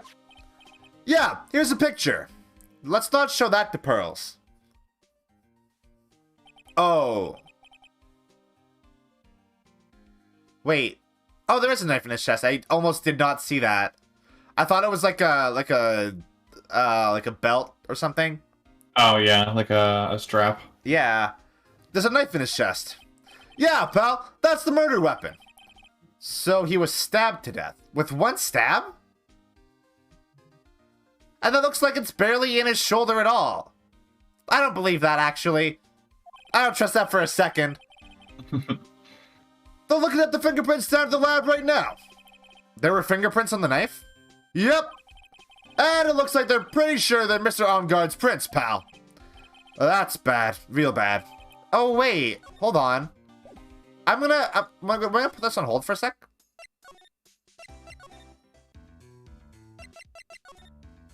Aha! I immediately know where that knife came from. Hmm. Which Also does not look good for Matt or, in fact, Hot Lady here. Okay. I love how she actually stunned you into silence for a second. I know. I was like, oh no. I think she's like the hottest character in this game so far. I think Angel Star was pretty good though. I still have a thing for Mia. Yeah, Mia's also very hot. But Mia's like the only character who has MILF energy, even though there's no actual mothers in the series. But like, I feel like Adrian is way more my specific type. That's fair. She looks like the Megane. She's got the Megane. She's blonde. She looks like a huge bitch. Like that's just my type. She's got a little burn book on her at all times. Yeah. The only thing she's like, I feel like her design would be perfect if she had like a little beauty mark like by her lip. Yeah. But then like, now I'm just recreating Bayonetta. Now I'm just recreating Bayonetta. Yeah. Like, she's just blonde Bayonetta, I guess, isn't she? I mean, Samus also has a beauty mark, doesn't she? Does she? Yeah. Hers is by... I can't remember if hers is by the mouth or the eye, but she has one for sure. Luka's type is Office Samus. Yes! Exactly! Why was Mr. Amgard arrested? Because we had evidence on him. Evidence? It looks like the victim, Juan Corrida, really put up a big fight. Wait, that's a robot bear. Yeah, one look at the crime scene and you can tell. There's signs of a struggle everywhere. Well, yeah, during the fight his button came off. Mr. Amgard said something about a button. Something like one of the Gemma Ninja's buttons got caught in his hakama. But that's not all. What? There was a witness, pal. A witness? Who is it? That lady, Miss Oldbag. Please, anyone but her. The prosecution has plenty of evidence to make a solid case. Not to mention, there's something around where the Vic was that's a little off. Something that's a little off? As in, that's for you to figure out, pal. All right, let's try to figure it out, Mr. Nick. Okay. Something around the Vic that's a little off.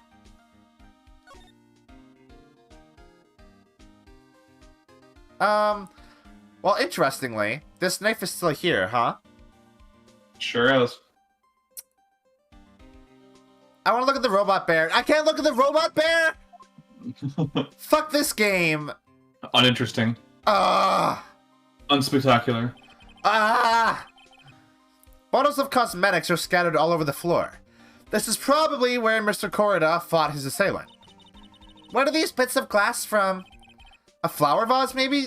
There are flowers on the floor, but I don't know what they are. You don't know much about flowers, do you, Mr. Nick? But, hell, yeah, maybe not, but that's fine. This is a guitar case, I guess. A little beat up, but still usable. Where's the guitar? That's strange. The guitar is not here.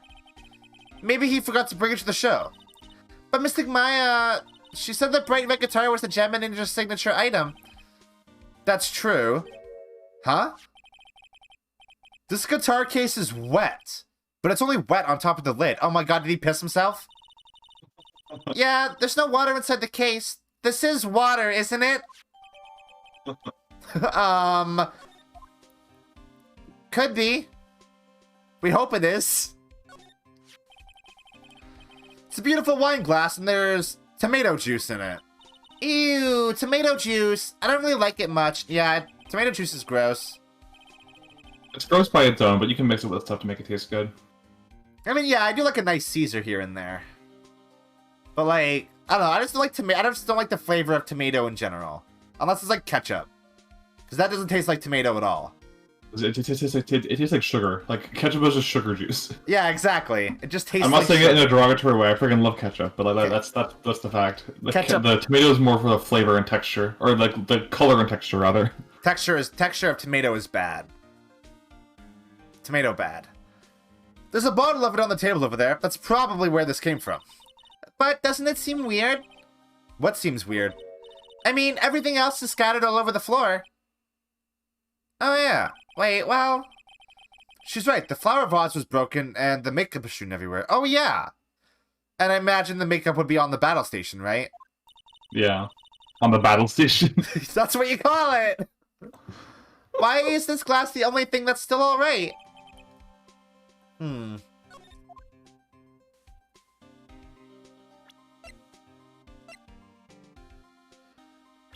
just gonna... Okay. I gotta recharge. Is she gonna be the new blue badger for this case? No, because we already have what's my button for that? Oh my god, I don't have a button for it anymore because we do already have dabbing Mimi. That's true. I don't think we need a new blue badger, but I will probably look at her every now and then. So that's a bed, right? Wait. Yep, it's big, but it's a bed. Ah, Mr. Nick, it's so soft. Big beds must be a rarity for her. Does she not know what a bed is? And everyone in the Korean village sleeps on like a futon on the floor, right? Oh god. Looks like Mr. Korida had dinner last night. This bottle, it's tomato juice. We had a lot of food at the award show last night, but I wonder if the stars had gone on stage after only eating a meager meal like this. What does it look like he ate? Like a... Is that... There's also a bone here, so did he also eat a T-bone steak? That can't be. He just wolfed it down. Okay, so I think that's everything over here. I thought the fork and knife were untouched. He just shoved it in his mouth like a wolf. It wasn't even cooked, it was just raw. Yeah. That's why there's so much blood on the plate. Wow, there are a lot of bears! Alarm clock ones, collector's editions, stuffed teddies, plastic models. It's pretty overwhelming. Is there a kind of bear he doesn't have? Why did they... What? Did he bring all of these with him? There's even a few in the trash can. Yeah, I get the feeling maybe the guy didn't really like bears. Oh no! Poor teddies. Saw the bear with all these problems. Growl.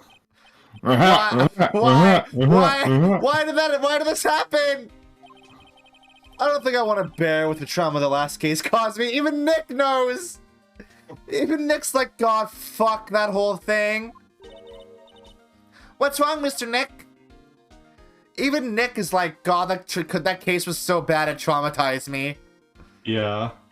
I'm having clown flashbacks now. It's so messy here. Pearls really likes things neat and tidy, I take it. There are a lot of electronic things in here that I've never seen before. Hey, Mr. Nick, tell me what they are, pretty please. Okay, that over there is a watch. You wear it on your wrist. I know what a watch is. Oops. For a second there, I forgot I was talking with Pearls, not Maya. Wait. Oh, is he being sarcastic? Yeah. Oh. It's a suitcase. There are so many things in it that I bet it barely closes. There's his clothes, a dryer, an electric shaver, a calculator. Do all stars pack too much stuff like Mr. Korida? Why are the bears? Don't put the bears in the garbage. It's so mean. Does he not actually like bears?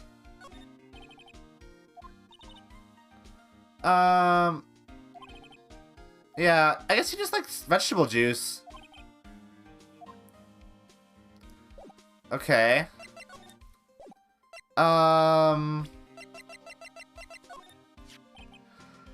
She's Mr. Angard. Angard?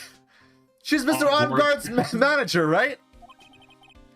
No matter what I do, I really stick at talking with people like her. As soon as I open my mouth, I get all flustered. Same. See, she's one of those women with a brain. She's someone who gets things done. Yeah, she sure is. Yeah, she does give that sort of impression, like she's got it all together. Compared to her, you can easily tell I'm a can't do anything right kind of guy. That's why I get all nervous and start messing up. I feel sort of bad for him. Okay. Dick just explained why I get flustered around that kind of woman too. Because I have no brain, and seeing a lady with a brain is like, oh, you're more powerful than me. Yeah, Charles, she's only 23 because the Ace Attorney universe is Muppet babies and everyone's improbably young. Yeah. Hey! Like, Juan Corda is not 21, screw you. That guy's like 37 at least. That guy's definitely in his 30s. Hey, why don't we let bygones be bygones, pal? Look, this guy is guilty. A buck says so. $1? Sure you're not talking about Pearl's allowance money? That's so mean. Mean to him. I can't bet any more than that. My salary, it doesn't matter what we think. I still have to defend Mr. Amgard in court or else. Mr. Nick. Oh. I'm not a real fan of action shows or anything, but I know who Juan Corda and Matt Amgard are. You can't talk about one without talking about the other, I guess. They even debuted around the same time, so they have this real fiery rivalry with each other. Kinda like you and me, pal. Huh? I never knew he thought of me as a rival.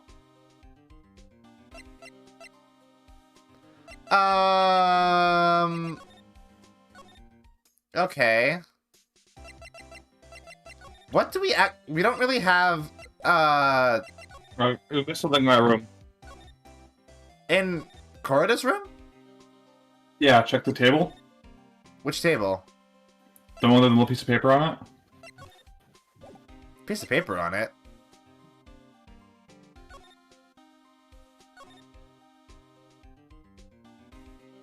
I don't see a piece of paper. I just see, like, chips, I guess? I could have sworn there was something there.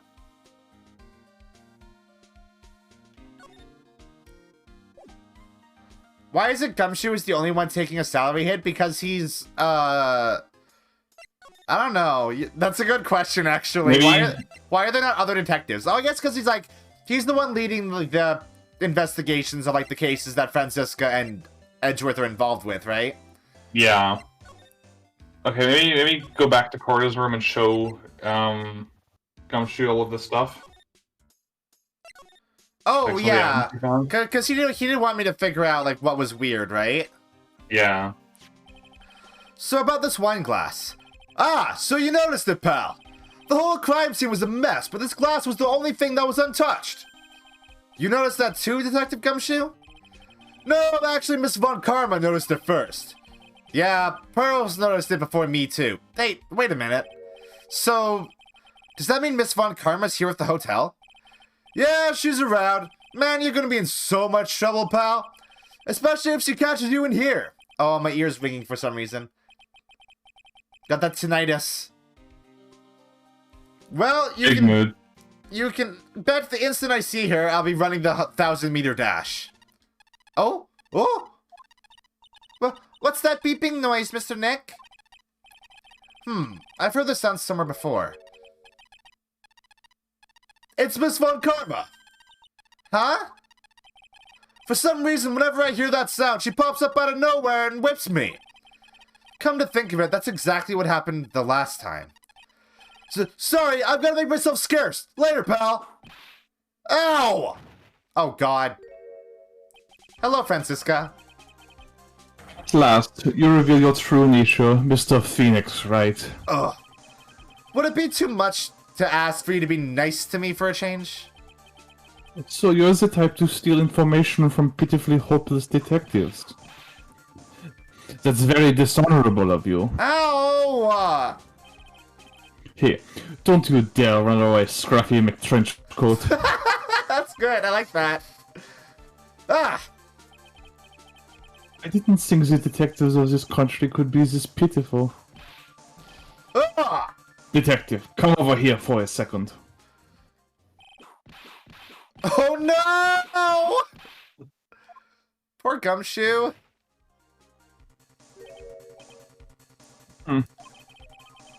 I feel better knowing at least that you were man enough to face your punishment.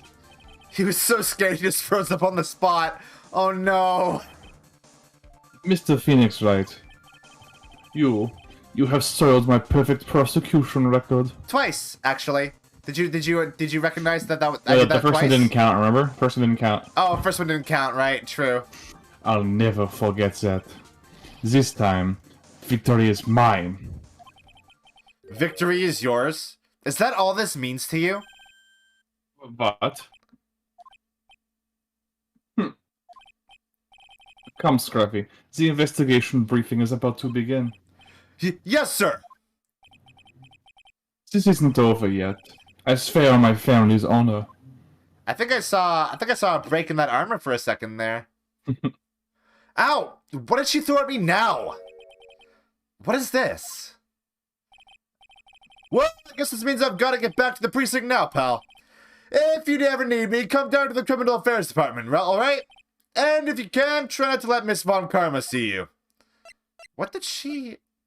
Oh, there it is. It's on the table now. Oh, okay. Did Francisca put that there? Yeah, she threw it there. Mr. Nick, what's this piece of paper? Is that an autograph from Juan? It's called an autograph. Autograph? The paper's got Mr. Corrido's name written on it, so it's his autograph. I can't read it at all. To be honest, I've never seen writing that looks like this. Ah, it's a special way of writing called cursive. Look here, see how it says to my dearest Wendy in... Dearest Wendy? To my dearest Wendy in more normal letters here. This sloppy, unreadable writing, it's crazy and cruel to give this to someone. I agree, cursive is bad and evil. Hold on. Wendy. I've heard that name somewhere before. Yeah, it's Wendy Oldbag. Wendy. Oh, I forgot the pun in her name. Yeah. Okay, so can we... Do we have enough to break her psyche locks, I guess? Because we don't really have much else to go on right now, right? Yeah.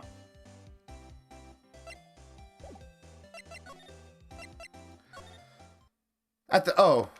Huh. Oh, Mr. Wright, how are you? Ah, He's still Mr. wearing a Powers. suit. Yeah, he still looks fancy as hell. Have you been here the entire time?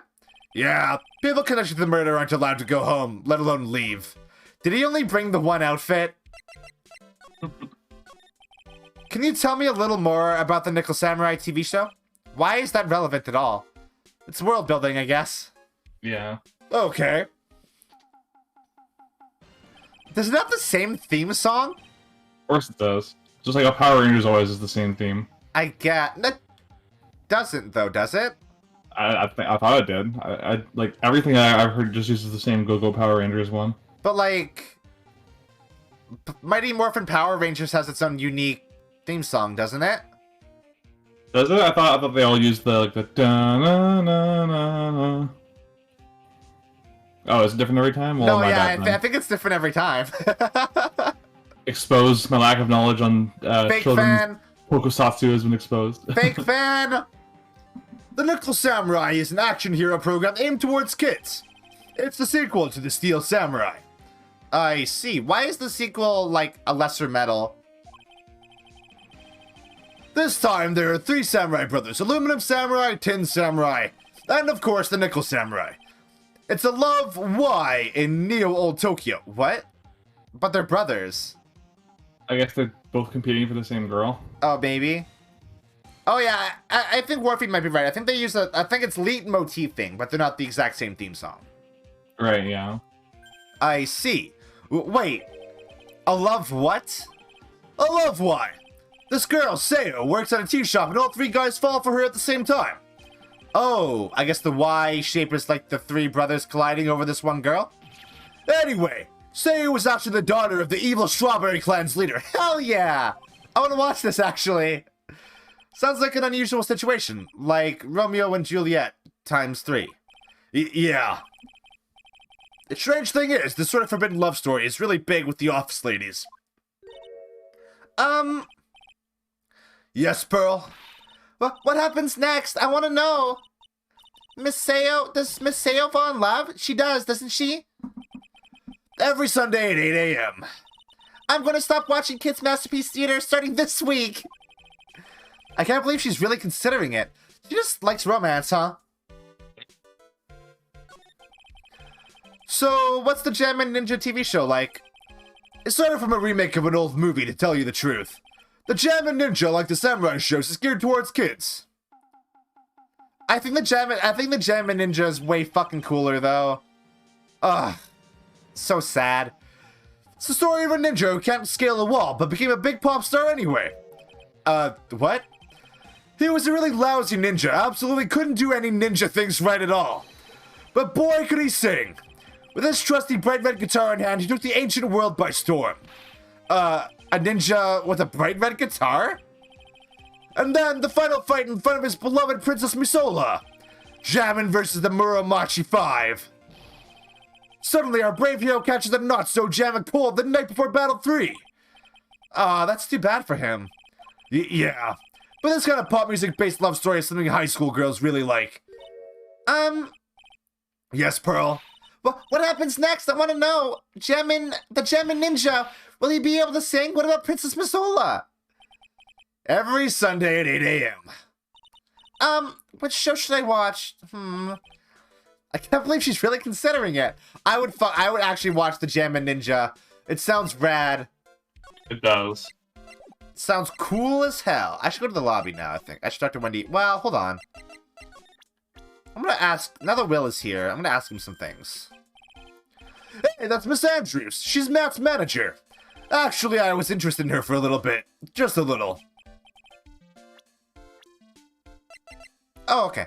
He's 20. Wait, he's 24? Yeah, or his mom babies. Everyone's way younger than they should be. I feel like I checked his age in the first game too, and I was just as surprised. So Mr. Powers likes this type of woman. What do you know about Miss Andrews? Well, see, here's the thing. I don't really know her, you know? There's sort of a small rumor going around about her right now. A rumor? If you're interested, I'd be glad to share what I know. He's so happy he looks like a lion that's just found his next meal. I'm interested. The gossip. Dish the goss! Spill the tea.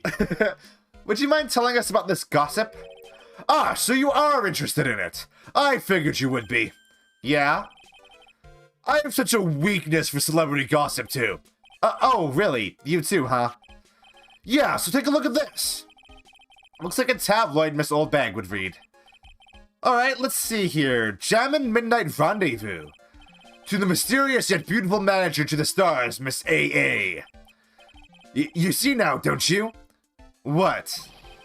You can stop pretending to be in the dark, Mr. Wright. Juan Corda didn't have a manager of his own. Which means if we're talking about a certain manager with initials AA... Adrian Andrews? Yes, exactly. This is big news. But it seems kind of odd. That woman, Miss Andrews, together with the biggest rival of her client? It's that wonderful thing that can only happen between two people. Mr. Powers looks so happy. Pearls is just following along, not having any idea as to why she's smiling. He's smiling. She's smiling? He's smiling. Whatever. Well, like the saying goes, one man's garbage is another man's treasure. What? Huh? Are you calling Adrian garbage?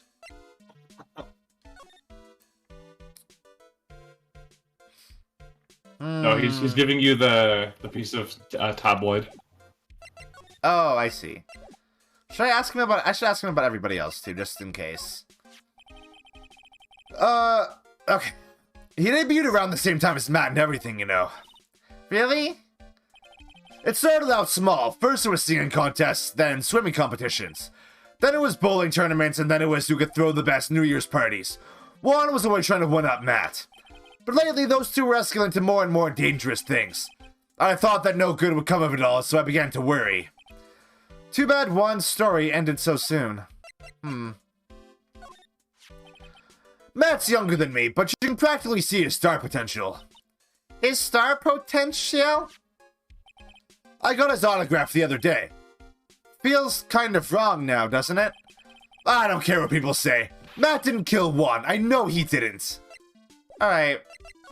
Sure, bro. I guess we'll see about that. Oh, wait, I went to the wrong place. Fuck! I still don't entirely like navigation in this game.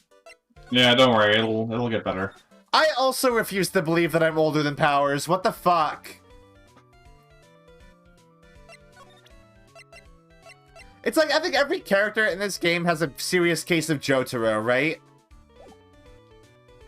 I mean, pretty much. Like, in real life, most people, like, can't become a lawyer until they're in, like, their mid-30s, usually. Yeah. Lotta's 23, Raven. I actually believe Lotta at that age. Yeah, 'cause she was in university in the last game. Yeah.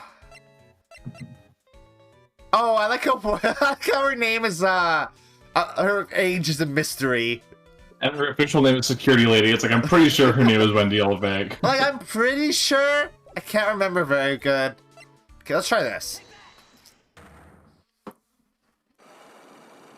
I think the only person that we are not older than in this entire case so far is Oldbag.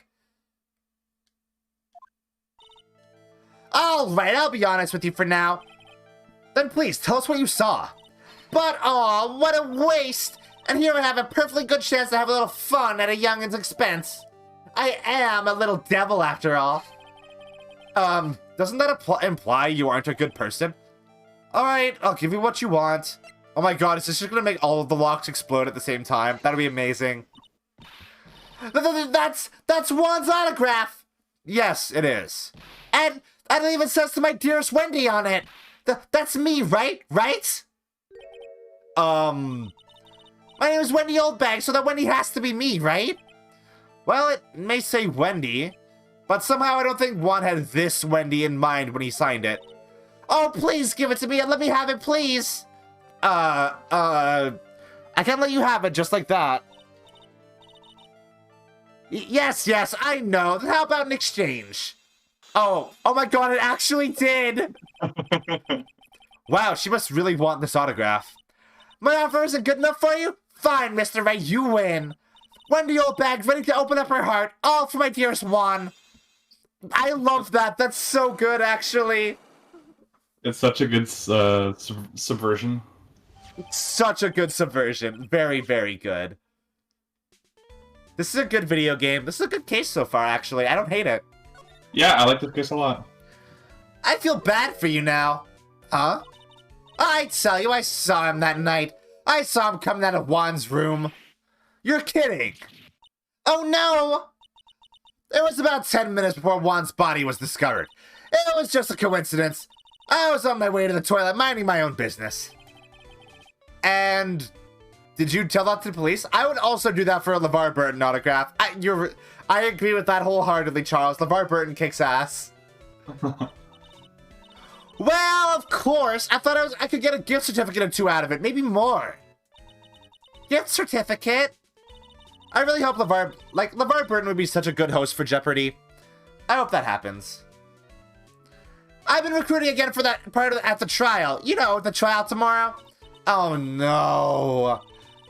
This time, you're gonna get it. I'm gonna work hard to get your client pronounced guilty. But Mr. Amgard hasn't done anything bad. I don't care about details like that. I know he did my dear poor Juan in. I just do. The yellow-bellied chicken. A yellow-bellied chicken? I wonder what that would look like. I trust my senses. I know when someone did something bad, and I say he did it. You said that about Will a year ago, and it turned out you were completely full of shit. What did Mr. Amgard ever do to her to deserve this? What did Mr. Amgard do to you to make you so... You don't know? That guy, he framed my Juan. He created that scandal that plagued poor Juan. Mr. Nick? What is it? What's a scandal?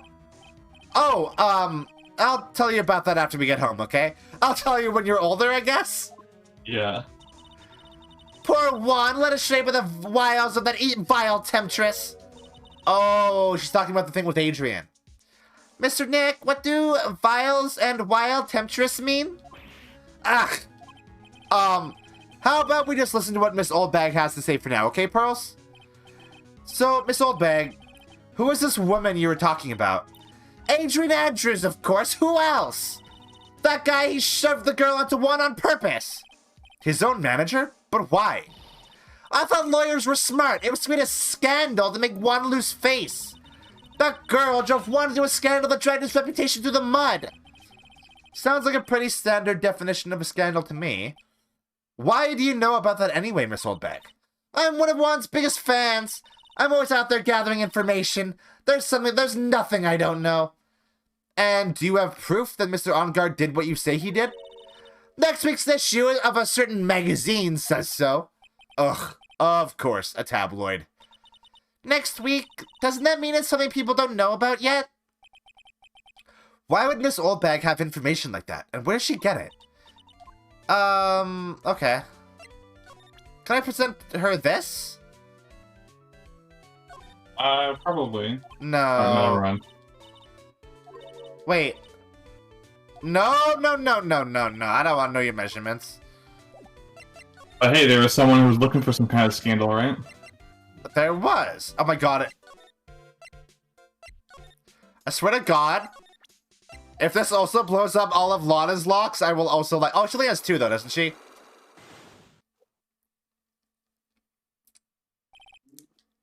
Okay.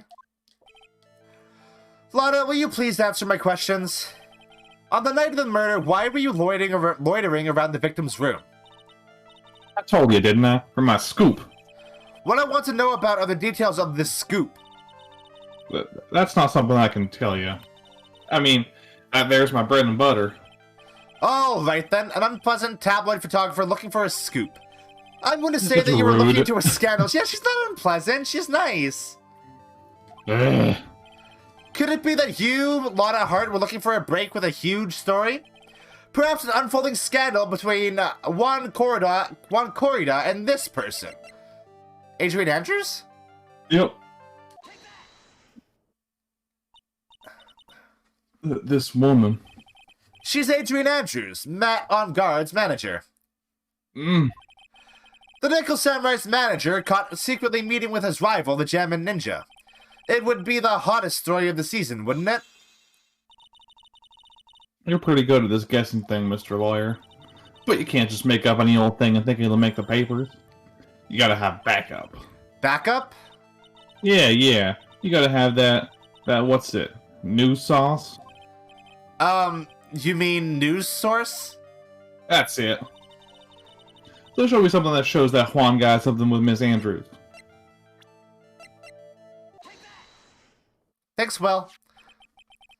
This is the article from a certain weekly tabloid. Jammin' Midnight Rendezvous? To the mysterious yet beautiful manager to the stars, Miss A.A. Mr. Corrida didn't have a manager of his own. What's more, his rival, Mr. Amgard's manager, Adrian Andrews, she has the initials A.A. Ace Attorney. You saw this article and then thought to take some pictures of them as proof. That's why you were looking around Mr. Corrida's door last night. Wow. Bam, we do it. Get wrecked once again, Lotta.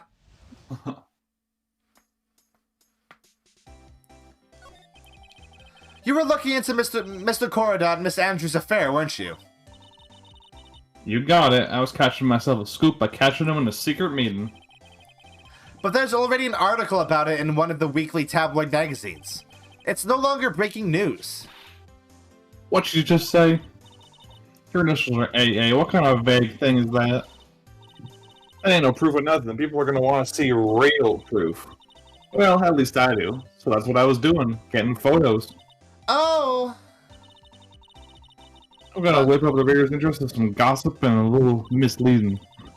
And spice it up a little. Have myself an exclusive story. Wow, Lotta, nice journalistic integrity you got there. I already finished writing my spicy article, you know? But the paper I wrote it on, my note to myself, it's gone. Your note to yourself? Man, I wonder who has that. It was inside the case of my $1,600 camera. They done run off together. Hey, Needle. I came here for my big story. I didn't come here to have my treasure disappear on me. Yeah, I understand. It's enough to make a gal go bonkers, I tell ya. What's with people now, anyway? I never thought I'd see the day when someone done steal something from me. You really want that note back, huh? I've got no idea why, though. The story on that note is probably a bold-faced lie. Bold-faced? I don't think that's right. Yeah, it should be bald-faced. Yeah. Where could Lotta's camera be? Okay, so she still has all of her psyche locks, huh? Yeah. What was the thing we were asking her about that has the... What would be the motive? The motive for someone to kill Juan Corrida? I don't know if we have... Yeah, you don't have quite everything yet. Can we look at this plate again? No, huh? I mean, you can look at it, but it's not gonna play anything. Yeah, it's not gonna click that that's where the knife came from, huh? So there's no camera in here. I mean, that seems wait, is that a camera? That's not her camera, though. That's like a camcorder or something.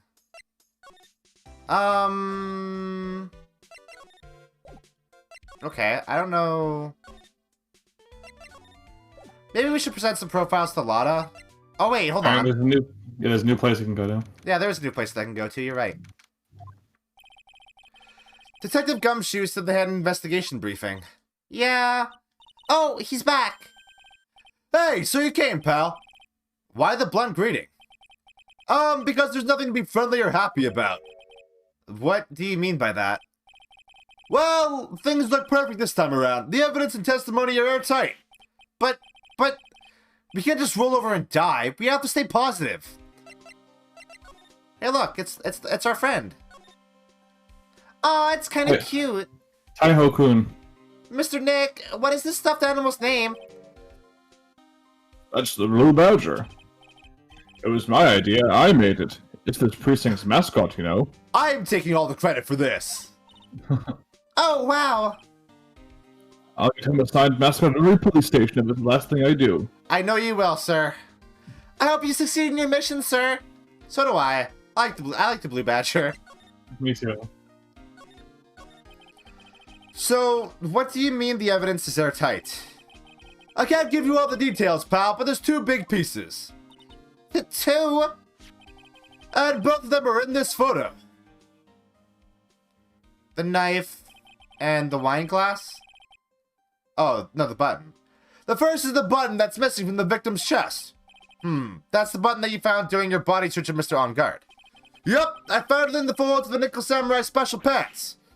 And the second one is the knife in his chest, pal. The fingerprints of the knife in his chest, to be exact. Fingerprints? Whose are they? You didn't even have to ask, little missy. It's obvious. They're Matt Amgard's. Tomorrow's trial. Talk about being stuck between a rock and a hard place. So, what about this airtight testimony? It's that old security lady, Miss Oldbang. I thought so. What do you mean you thought so? Did she tell you something, pal? Well... And I even told her not to open that mouth of hers and blab to anyone. Her blab knob is stuck on 10, and there's no turning it down. Trust me. Yeah, well, Miss Oldbag saw it all, pal. She saw Mr. Amgard come out of the victim's room around the estimated time of death. Why do I get the sneaking suspicion that she didn't see Mr. Amgard come out of the room? She saw the Nickel Samurai come out of the room. No way! I feel like that is 100% what actually happened. Did I show him some more of the evidence he got? Like this? We're pretty interested in this bit of gossip ourselves. The scandal with Mr. Corrida? But why? Well, 2 years ago, a woman committed suicide. Uh-oh. That was a flash of an image there, huh? It sure was. Yeah, I guess I should say to everyone who's watching this right now, like, content warning, this is gonna get pretty dark. Oh, fuck. Okay. Suicide. Her name was Celeste Impax. Celeste Impax. Celeste Paxton's Impax? piece. Oh, I Yeah. see. So it's a rest in peace joke. And she was Juan Corrida's manager. The victim's manager? But that's not all, pal. Miss Pax was Miss Adrian Andrews' mentor. She taught Miss Andrews everything she knew about the business from square one. Her mentor. A woman who was both Mr. Corrida's manager and Miss Andrews' mentor. Could her suicide have something to do with this case? Yeah, it probably absolutely does. Do you want to know more about her, pal? Yeah. Oh, thank you, Nemo66613, for the follow. She was the victim's manager and was also Miss Adrian Andrews' mentor. It's been 2 years since her Why is that sentence so hard? It's been 2 years since her suicide, and now those two are linked again by another death. It's a lot of S's. Yeah. Or maybe it's just a coincidence, but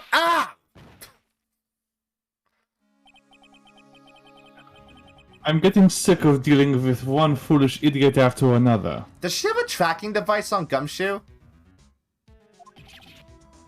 Miss Von Karma!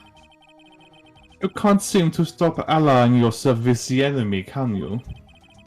I don't need a traitor in my midst. You don't mean... I do. Scruffy. You have 30 minutes to get out of here. You are no longer needed. Goodbye. Is she firing him? That's... Wait! Please wait, sir! If I don't get this month's Quiet.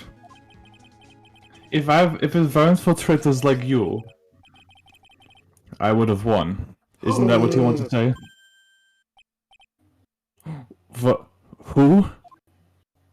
That voice! Edgeworth! Oh, and then his theme kicks in for the first time. Oh my god! His theme is like my favorite song in this series. It's the boy! It's been a long time, right? This person, this is Mr. Edgeworth? What am I going to do with you? Still blaming others when things go wrong. You haven't changed a bit, Franziska. You... How dare you show your face to me without a shred of shame upon it? You stole the Von Karma name, dragged it through the mud. You even ran away with your tail between your legs like the ill-bred dog you are. Are you talking about the Von Karma family creed? To be perfect in every way. Let's hear it, Franziska. How are things going? I hear you're having a rough time maintaining perfection in this country. Oh, I love that fucking smug-ass face. You seem to be getting crushed under the weight of it all. That's why I came back. Keep your assumptions to yourself. I haven't given in yet. I won't lose. This case is mine. I'll never hand it over to you. Never. Fucking get her ass, Edgeworth. Mr. Phoenix Wright, I will see you tomorrow in court. It will be a clinical lesson on the meaning of total victory. Why is Edgeworth here now? Still the same wild mare she always was. Hey, Edgeworth. What's up, man? Why are these the things that we have to say to him? I thought you, the prosecutor Miles Edgeworth, had gone and died. Mr. Nick! I never wanted to see you again. I think that's enough of a warm welcome for someone you haven't seen in a year. Are you going to run tomorrow's trial? You heard her, right? That wild mare hasn't given in yet, it seems. So no, I don't think I'll be making an appearance. Your hatred for me is quite unhealthy, not to mention one-sided. But I will say one thing. You can't win on your own at the trial tomorrow. What is that supposed to mean? I have something definitive that you lack. And working together is the definition of teamwork. It's the power to find the truth. Yeah? Wait, what the fuck did he just say? That doesn't mean anything! The truth? In order to understand this case, you have to understand certain truth. Well, if you ever feel the need for my assistance, it is available to you. I'm not in charge of this case, so I can be a bit more generous with information. Just what is going on inside his head? A lot of things may have happened. However, Manfred von Karma was still my mentor. And a perfect win record is proof of a von Karma. 1 year ago, you could not establish guilt in a few cases. Are those losses the reason you suddenly disappeared from the prosecutor's office? Did you leave because you had lost your perfect win record? To think your motivation for prosecuting trials was so selfish. It'd have been better for everyone if you never came back from the dead, Edgeworth. Wow! What the fuck, Nick? See, let me ask you something. Why do you stand in the courtroom? What is your reason? Well, with Franziska, she almost always says, I will defeat you this time. the instant she sees me. But the courtroom is not a personal battlefield for prosecutors and lawyers. They're the same thing. I stand in the courtroom to defend my client, to save their lives. Save your client, you say? Those who think only of their own ego-driven goals, those kind of prosecutors are reprehensible to me. Even if you're a prodigy, or someone like you, Edgeworth. It's like there's still a lot you have to learn. A lot I have yet to learn? Me? Well, that's enough for now. The time when you will see is coming soon enough. Fuck you, Edgeworth. Eat shit, He asshole. looks like the knife cat. He does look like the knife cat. No, just show him some stuff. Oh, well, we moved on. The lawyer dude. So, what did you find out? Well, I'm still in the middle of investigating. I see. But I've already told you everything I know, dude. Yeah, I guess we're going back then. Show him some stuff? Like, hey, Edgeworth, you know about this? Nope, you don't. Crime photo. Nope. We Okay. have some profiles. While I was abroad, these deplorable types of actors became popular, I take it. What? Well, refreshing like a spring breeze is his motto. Refreshing? And what's so refreshing about a spring breeze? Sounds like the pollen is not treating him well this year. He has allergies. He's one of those people who makes his entire personality around heading one direction, basically. Yeah, it seems like it. There's an interesting rumor about this man. You mean the one about Miss Andrews getting close to him? That's pretty common tabloid fare, isn't it? I don't take things at face value when there's more to be found. He fucking straight up looks like Smug Cat. What the fuck? Adrian Andrews. She holds a large secret within herself. A secret?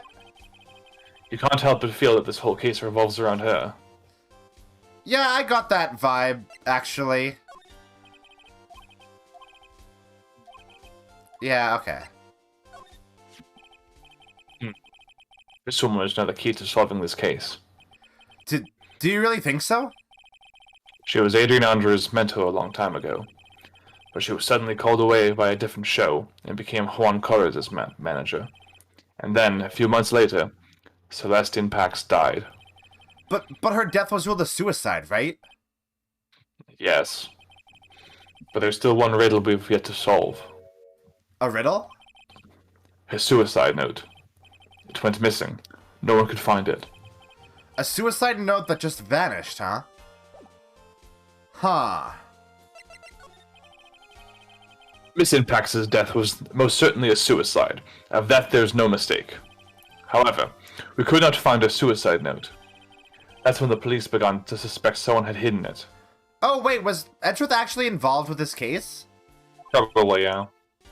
Or at the very least, he was peripheral to the police who were solving it. Yeah, I guess so, yeah. The suicide note? But how do you know Miss Impax had even written such a note? There was no solid evidence, however. We could find traces of ink on her right index finger, which makes the likelihood of a suicide note very high. But who would hide such a thing? The police think it was Mr. Juan Correda himself. The victim? Oh, that's such a bummer of an image. Yeah. He was the one who found her body. which makes him the only person who had a chance to hide her suicide note. Mr. Korda hid his own manager's suicide note? But why? As long as the note is missing, any speculation beyond this is meaningless. For now, I think you should look this over. This is the suicide report. Part 1, anyway. Part 1? Huh, let's look at that. I can't. Is this gonna help? This might help me with Adrian, maybe? Yeah. Because that's really all we have Or- left to go on. Hold on, right? or you can show Edgeworth the report you just got as well to get more information on it, maybe? Oh, maybe. There we go, yeah. I don't like to look through reports. I like suicide reports even less. Worst of all, the reports that have multiple parts like this one. That has 2. 2 parts? What you just handed me is the first part of the report. Oh, Here is there the we go. second part. There we go. Why don't you just give us both at the same time? Yeah, why did you do, like, what the fuck? The second part of the report is about an attempted suicide. The attempter's name, it's Adrian Andrews. Miss Andrews? What did she do? She tried to kill herself? She doesn't seem like the kind of person to try to kill herself, though. Yeah. I mean, that doesn't mean anything, Phoenix. Yeah. I think she's a strong career woman. That's just what she wants you to think. Adrian Andrews. She's a certain secret she's always trying to hide. A secret? Her dependent nature. That's what she's really like on the inside. Miss Andrews? Dependent? Talk about the exact opposite of what that woman is. Huh. Oh, there it is. Why did that replace the top one? Whatever. What's this about Miss Andrews having a dependent nature?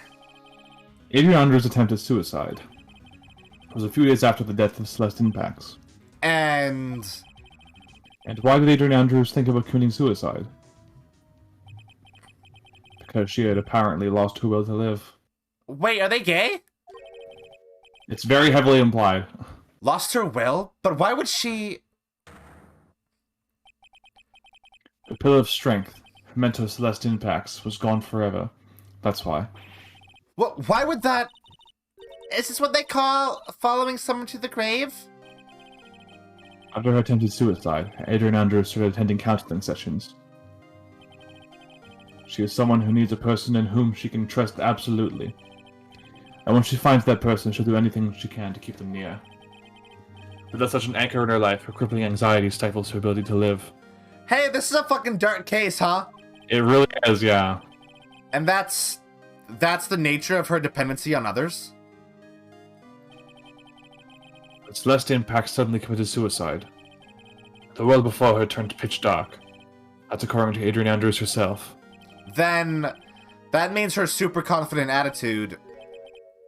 All a facade. It was only copying her mentor's behavior to hold herself together. How terrible. Yeah, no shit. Fuck. I do feel like it. I do like how they're not being judgmental about it. Like it's very. No, it's very matter of fact. Yeah. They're not passing judgment on her or anything. They're just like stating how it be. Yeah. Because it do be like that. And like that it be. God, but like, I know these are now things that I'm gonna have to use to break her psyche locks, and that fucking sucks, actually, though. Yeah, that's one of the main themes of this case is like, are you willing to go that far to protect someone that's innocent? Yeah, like, fuck, that sucks so hard. Oh, Miss Andrews is here, but it looks like she's talking with someone. That's Franziska von Karma. Miss von Karma? What are you doing here? Well, you see, I'm his lawyer, so...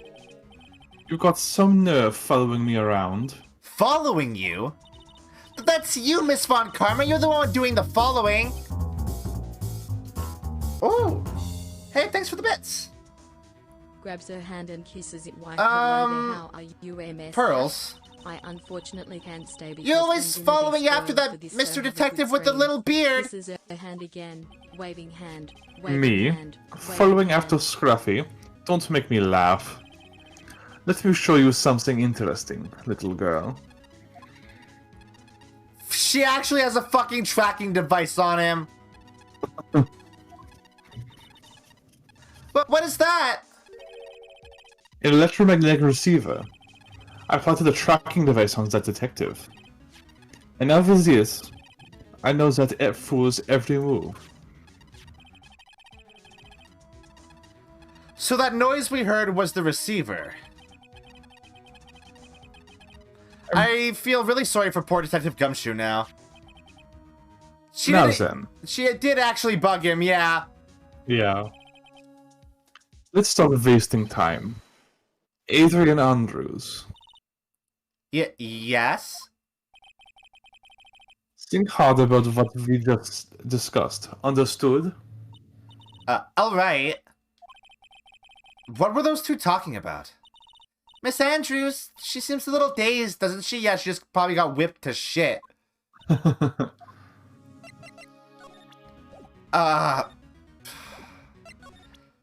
Okay. I guess we gotta do it, though.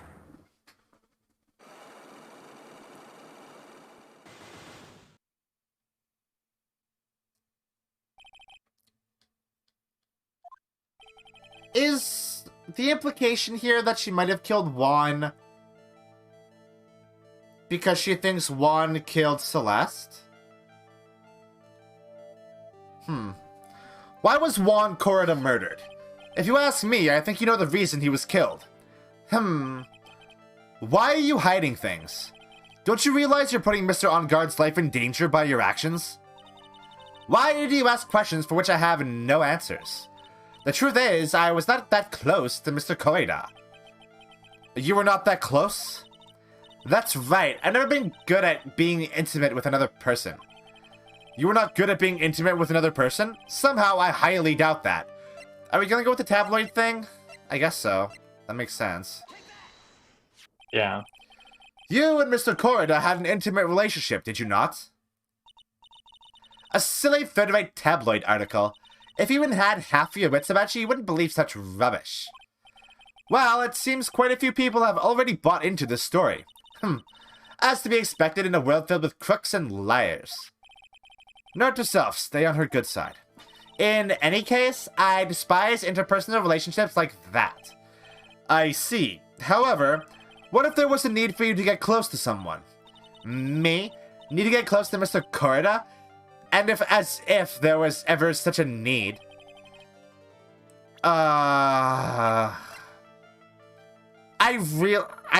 Fuck. This does suck. It's like an actual moral dilemma, yeah. It's like, is it worth, bringing up these awful, traumatic memories and invading this poor woman's privacy just so that you can get your client found innocent? We're literally exploiting this woman's trauma for evidence and testimony. Yeah, which does happen in real life. It's not like it's... It does happen, but it still fucking sucks, dude. Yeah. Celeste Impacts, your mentor. How do you know about Celeste? Miss Impacts, she committed suicide, didn't she?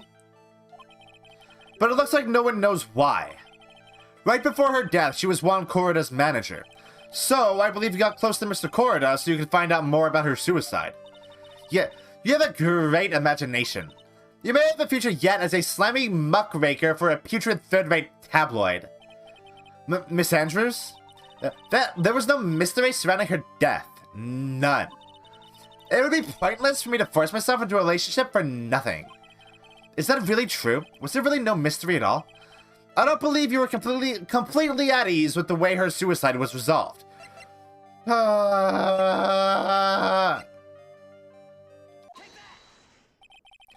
Miss Impact's suicide note was never found, was it?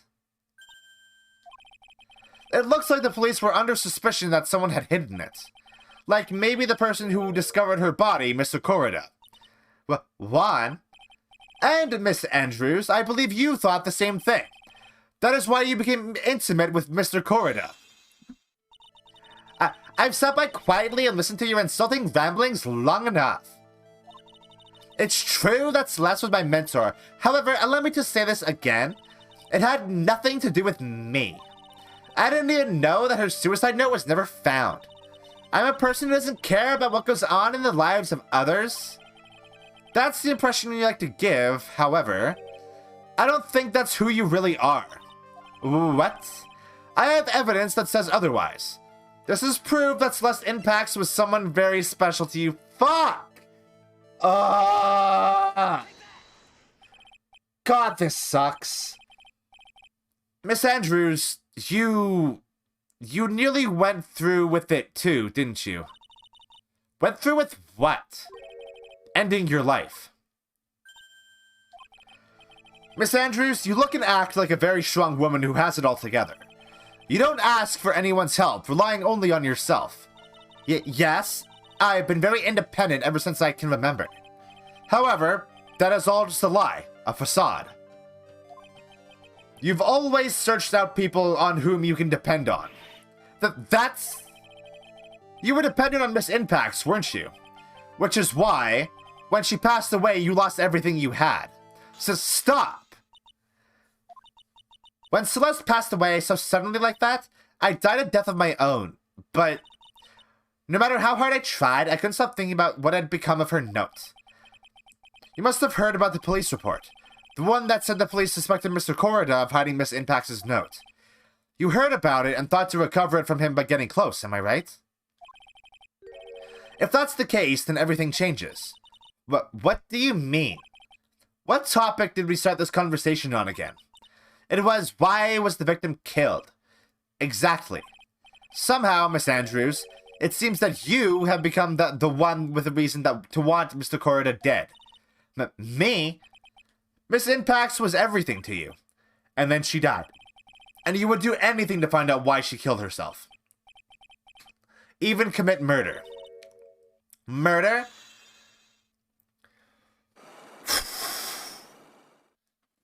God. Rough. Yeah. It's true. I am a woman who can only live in insecurity. I'm physically small, and I don't really have a lot of self-confidence. I've pushed against all that, though. I've tried to live strongly. I never wanted anyone to find out the truth. Miss Andrews? The sad Steel Samurai theme. What? This does have, like, a very sad vibe to it, though. Yeah. This one thing, it's the one thing I wanted to take with me to the grave. It was my secret, mine and mine alone. I'm sorry. You probably think I'm a worthless human being right now, don't you? Please, Miss Andrews. All I want to know is the truth. After Celeste passed away, I heard that someone had hidden her suicide note. And that someone was Juan Corrida. Celeste, without her, I became scared. Everyone seemed like they were out to get me. So you got close to Mr. Corrida to recover her suicide note, correct? Looks like that tabloid reported the truth after all. Ironic, isn't it? Well, like they say, where there's smoke, there's fire. And if they purposely add fuel to the fire, they keep the celebrity world burning. But as for the suicide note, I didn't and wouldn't kill anyone for it. It just doesn't suit me, that's all. Well, that's enough for now. I still have work to do, so I understand. Oh, I have one small favor to ask. My attempted suicide. I'd like for you to keep it a secret. Miss Andrews, if people found out about my weakness, I would sooner choose to die than live. Alright, I understand. We'll keep it a secret. No, we won't. I know we won't. Miss Andrews, I guess she's the overthinking type. She probably never says anything without carefully thinking it through first. Thank you for your discretion. Mr. Nick, can I ask you something? What is it? Miss Andrews has been playing with that card in her hand since a little while back. That card? Oh, yeah, I guess she has... Miss Andrews, what is that card you're holding? Huh? Oh, this? I don't quite know. It just suddenly appeared in my handbag. Huh? What is it? It looks like a seashell? That's what it looks like, doesn't it? I honestly don't remember owning this card. I wonder where I picked it up from. Her not remembering something clearly? Sounds like it would be a rare occurrence. Well, I must be off. I leave Mr. Amgard in your capable hands.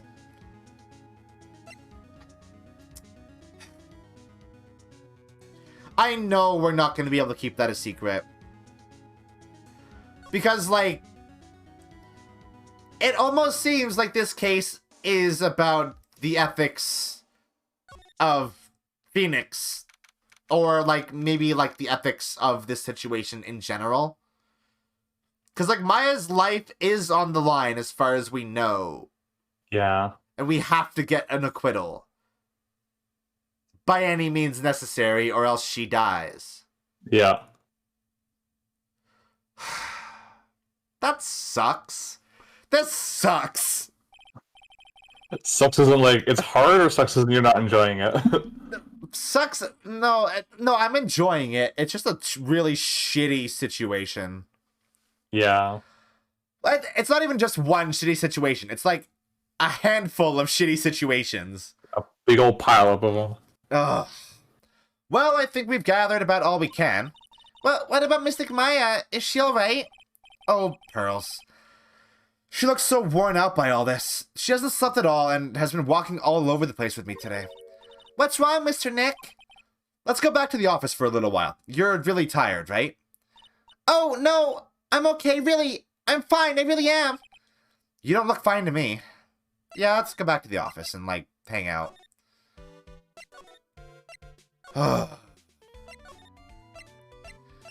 Can I look at Charlie now? No, I bet the scene is gonna end the moment. Yeah, this is the end of the investigation, I'm sure. So what now? Well, we did find one thing out for sure. Miss Andrews has a motive. You mean Miss Impact's suicide note? That's right. She was also the only one to discover the victim's body. Clever. Uh-oh. Ah, Mr. Nick, the transceiver. Hello? Wright and Co. Law Offices. Mr. Attorney, you're not answering a phone. Maya, where's Maya? As I promised, I have not gone within a few feet of her this whole time. Phew. Which is why I suppose she's absolutely famished. Fuck. What?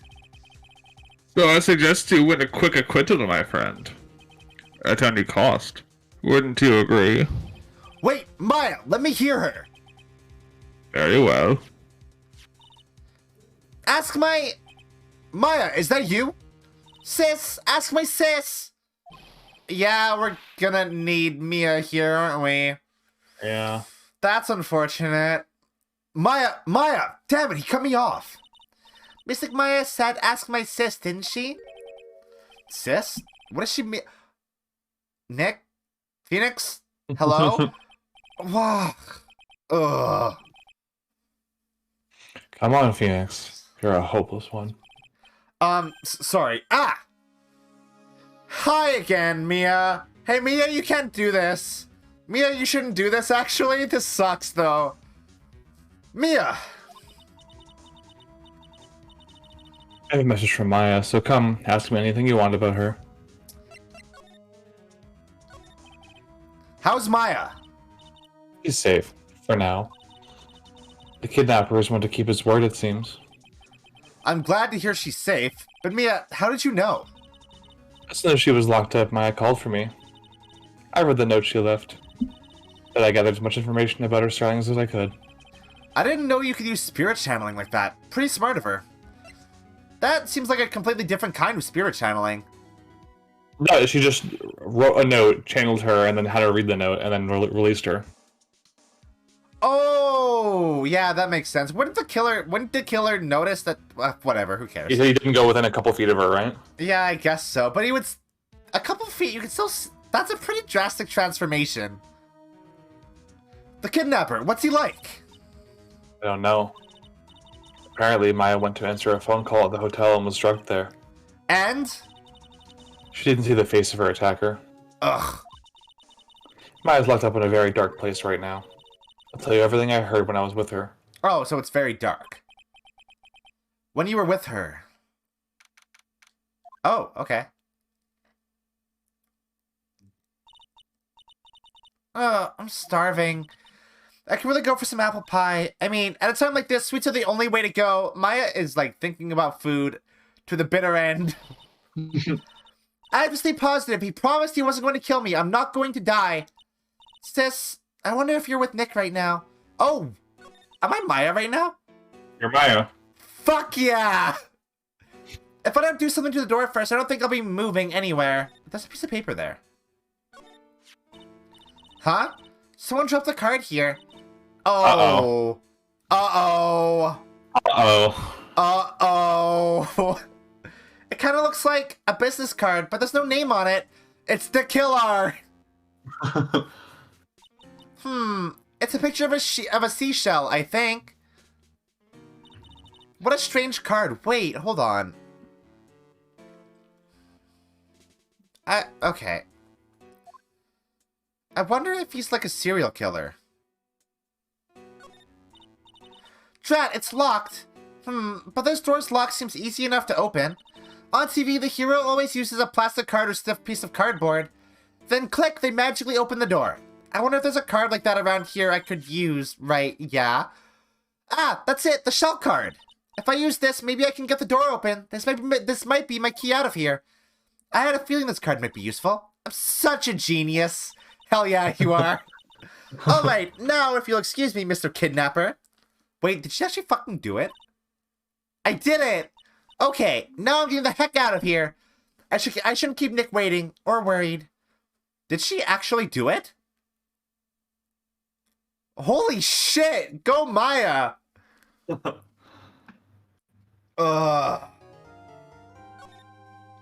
This case is good. Fuck, it's rough though. It's pretty draining, you know. Oh. Did you want to try the trial tonight, or did you want to leave it here and leave the trial for the next time? How long is it? Is it all in the same day? I mean, the trial is like pretty decently long, I think. Are there recesses? There's a couple, yeah.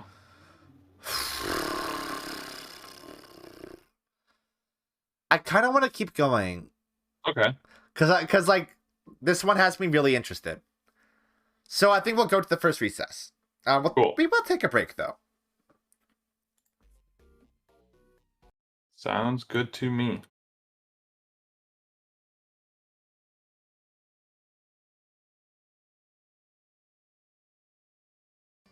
All right, I'm back.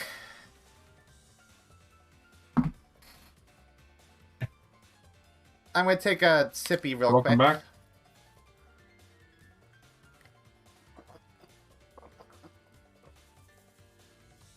All right. Let's do it. Let's do this. Oh, I'm excited, but I'm also not excited at the same time. Yeah. I am going to give a general content warning for this part of the trial to everyone who's watching. It gets pretty rough. So if this stuff, and especially like the topic of suicide, is something that you're sensitive to, I'd very much recommend, you know, taking a break for this. We'll give you a recap on the next stream if you're concerned about that. Yeah.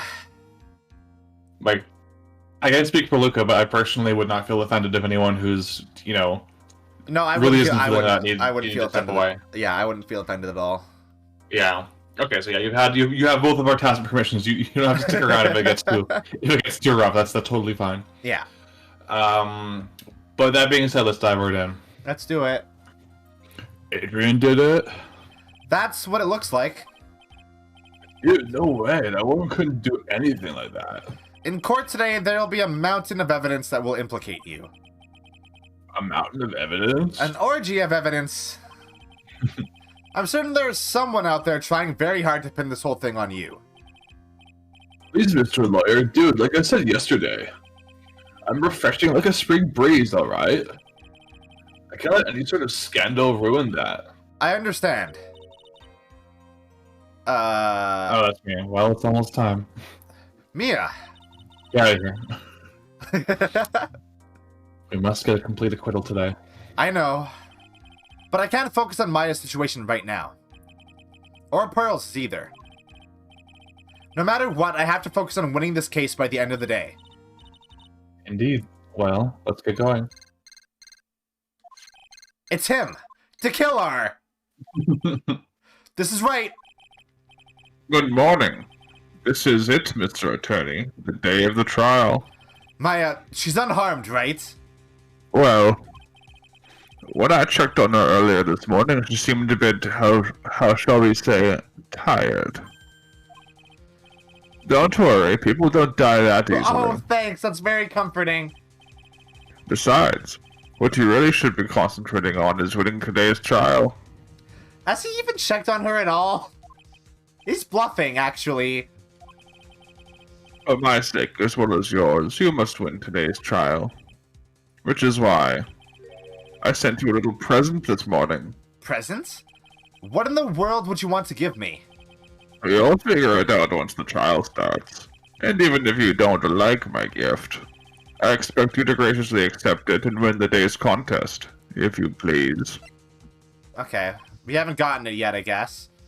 Wait! The kidnappers sent me a present? Mr. Lawyer, dude, who is that? No one. It has nothing to do with you, so forget you heard anything. Dude, did your nose just get longer? Even the stupid idiot is conscious enough to understand how bad of a lie that was. Yeah, Phoenix is a bad liar. Court is now in session for the trial of Matt Amgard. Are the prosecution and defense ready? The defense is ready, Your Honor. I say, Mr. Wright, what happened to Miss Von Karma? I don't know, Your Honor. Why are you getting mad at me? Your Honor. Please be quiet, bailiff. Court is in session. If you must tell me something, please keep it brief. Now then, what is it? Prosecutor Von Karma has... This morning, Miss Von Karma was shot by an unknown gunman. What the fuck? What? Shot? That's the gifts? Okay. It's pretty hard to lose a trial against a dead woman. I guess so. I wonder who's gonna take her place. Somehow. I think this is the present that man was talking about. His presence. Miss Von Karma is one of the top prosecutors in the country at this moment. If she were to disappear, it would be to your advantage. I legitimately did not see that coming at all. It's a really good twist. This is totally insane. Miss Von Karma, is she alright? I don't have that answer. She's alive and in stable condition. That's good. Phew. You're... I thought he'd show up. Oh. Hey, Edgeworth. Your Honor. Due to the circumstances, Miss Franziska Von Karma couldn't appear in court today. I, Miles Edgeworth, shall be taking her place. The prosecution is ready, naturally. Oh, this is actually very exciting. It's really good. It's really good. He is effectively what Manfred Von Karma was in the first game now, which is really cool parallel. That is very cool. Miss Von Karma was shot in her right shoulder and is currently undergoing surgery. She was shot in her right shoulder, huh? Uh-huh, she sure was. Parallels. Oh, it's so cheeky. Luckily, I've looked this case over and I'm familiar with the details. Or the details, I should say, because he's British. The prosecution seeks to prove the guilt of Mr. Matt Amgard. The court acknowledges the prosecution. Right. I finally found the answer I was struggling for my long journey this past year. By the time this case comes to an end, you too will know the answer. It's so good to see him in that spot again. Yeah, and it's a little subtle detail, but he doesn't have the eye bags he had in the first game either. Oh, yeah. Now then, prosecution would like to call his first witness. Please bring Detective Gumshoe to the witness stand. Hey, Dick. Witness, your name and occupation. My name's Dick Gumshoe, sir. I'm a detective down at the precinct. For now. For now. That caught me off guard. After this trial is over, I'm supposed to turn in my badge, sir. Detective Gumshoe. The prosecution has no need for a depressed witness. Lift your head up and face forward like a proud officer, Detective Dick Gumshoe. Yes, sir. Now, let's hear your testimony. If you want to explore the various facets of this case, you must start with that. Get ready, Phoenix. This is going to be one very rough fight. Yeah. It would have to be with Edgeworth as my opponent. Well, you say that, but we've creamed him every single time we've gone against him. I don't know, creamed. You barely scratched your way to You know, victory. that's fair. The answer he was struggling for. Interesting. Show me this answer you finally found, Edgeworth. This is so anime. I'm actually very impressed that he never brings up the fact that you would have lost Turnabout Samurai if it wasn't for him stopping the witness from leaving. He also did help us with like one of them, right? We tag teamed it. With Rise from the Ashes. Yeah. He was the defendant and Turnabout Goodbyes. Yeah, this is so anime. This is like a what are you fighting for sort of situation. I love it. It's so good. This murder happened after the Hero of Heroes award ceremony, sir. The victim, Juan Corrido, was found dead in his hotel room. After looking into the cause of death, we believe he was definitely murdered, sir. At first, we thought there was something suspicious about the empty guitar case. However, we later found out that the guitar case had nothing to do with the murder. Yeah, because he didn't have it even during the award, right? Yeah.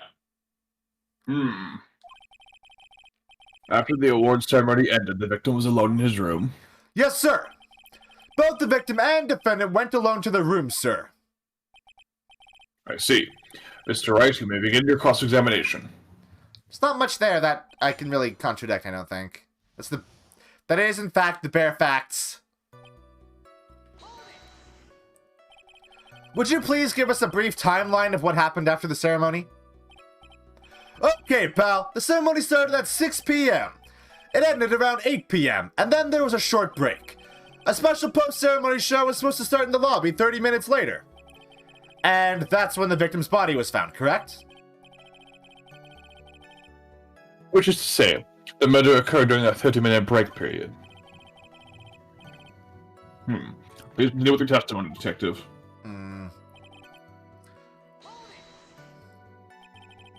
The person who discovered the victim's body was Adrian Andrews, correct?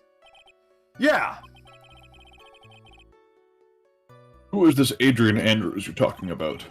She's the defendant, Matt Amgard's manager. She's a really pretty lady, sir. Ah, so she's a pretty lady. I wonder if she will grace us with her presence. I hope so. When the post-ceremony show was about to start, she went to get Mr. Amgard. After visiting his room, she next went to the victim's room to get him for the show, sir. I see. And that's when she found the victim's body.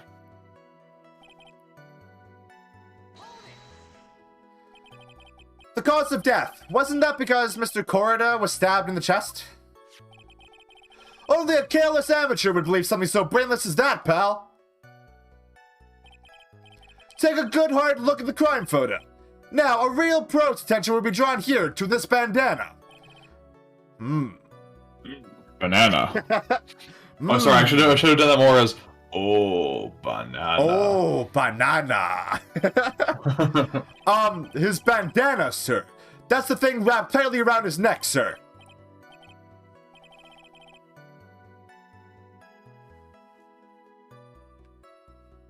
Alright, it's lagging a bit for you. For me, rather. Shit. Ah, yes, I see. His banana-scented bandana. Then, what about the knife? It seems to have been stuck in the victim's chest on purpose after his death. That's exactly what I fucking thought.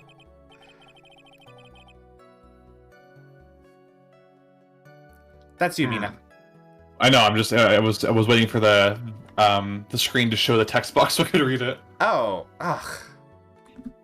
We have a crafty murderer on our hands here. I instantly knew, like, that knife would not be able to do, like, a killing blow. Especially located where it is, with only one stab wound. Fuck that.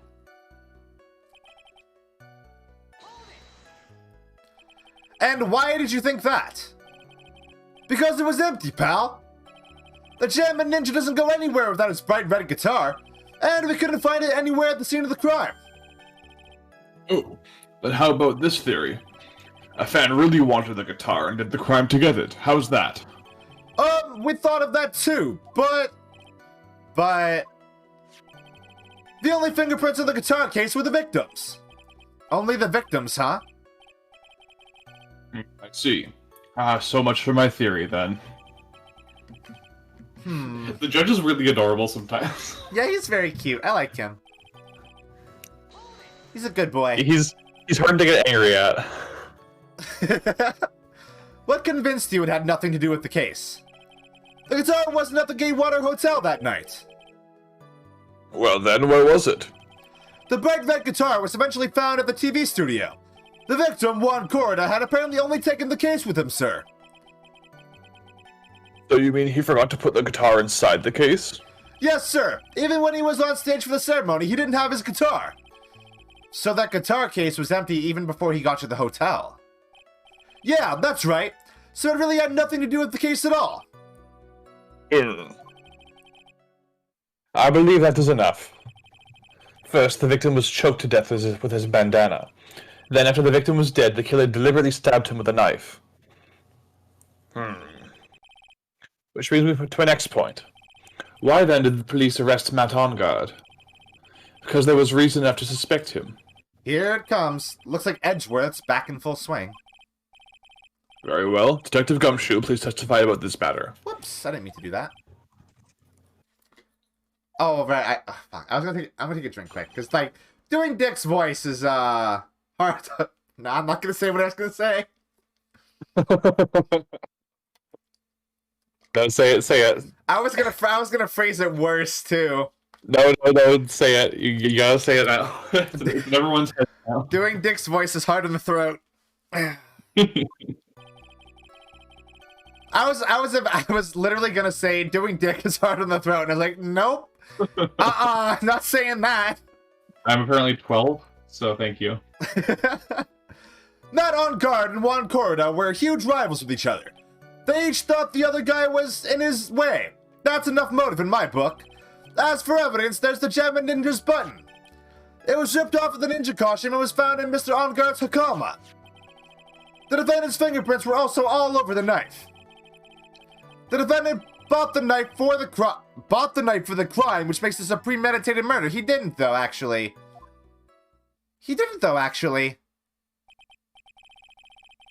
The defendant's fingerprints were found on the knife used in the stabbing. It was sort of sticky on the handle, so the fingerprints came out pretty clearly, sir. Yeah. And there's this button. This was found in the defendant's clothes, was it? And is this button also covered in blood? Yes, and we know that the blood on it is the victim's blood, sir. What? Well, this points very clearly to the defendant, doesn't it? Yes, it most certainly does, Your Honor. Ready to give in yet, right? Huh. I'll find the hole in your argument somehow. That's not the only hole you're gonna find in him. There's so much You can just innuendo. press as hard as you There's so like. much innuendo in this game. Just hurry up with the usual pointless questions. Ugh.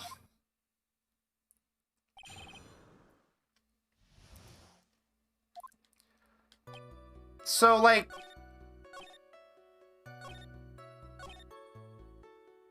He didn't buy the knife, though. Should we press Maybe it's one of everything? those We should press fancy everything. hotel things where it's like you gotta pay for all of the silverware and whatnot. They're all yours now.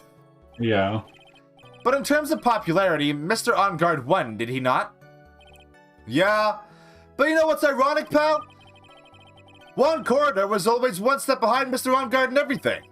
This year it seemed like he finally caught up, ready for the big final showdown.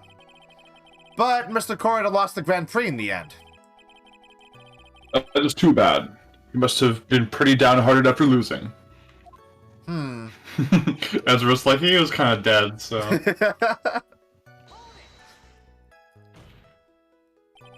Wait just 1 second here. Mr. Amgard was beating Mr. Corridor in the popularity polls.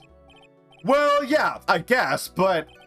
Which means that in the defendant's eyes, the victim was not a rival at all. Which means he had no motive to kill at all.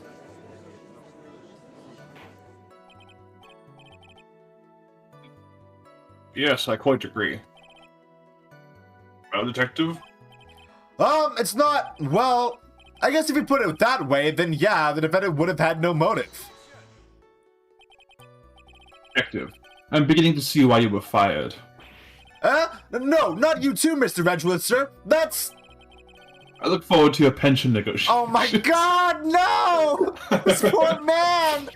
When there's no salary left to cut, he's gonna cut the rest of his life to the bone. Mean to him! Now, Detective, let's continue with the testimony. No, not my poor pension too. He's already dead!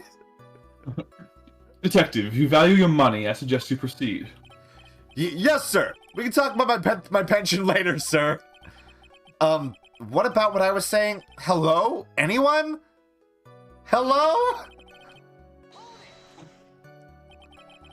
Do you have any proof that button belonged to the victim? To nothing. Huh? What do you mean, pal? Oh, let me put it this way. I'm asking you if you have any evidence to back up your claim that this button was ripped off of the Gem and Ninja's costume. Huh? But can't you tell by just looking at it? And the victim's blood is on it. Anyone could have smeared that blood on there afterward. Mr. Edgeworth, help me, sir! Alright, I knew it had to be this piece of evidence. Now to reel this one in.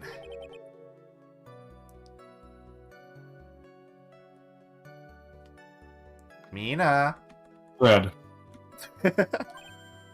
Huh?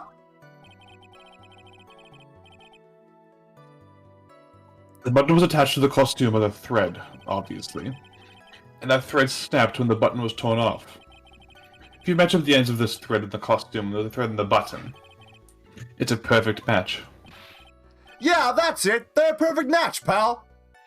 Ugh. That's Edgeworth for you. Never misses a beat.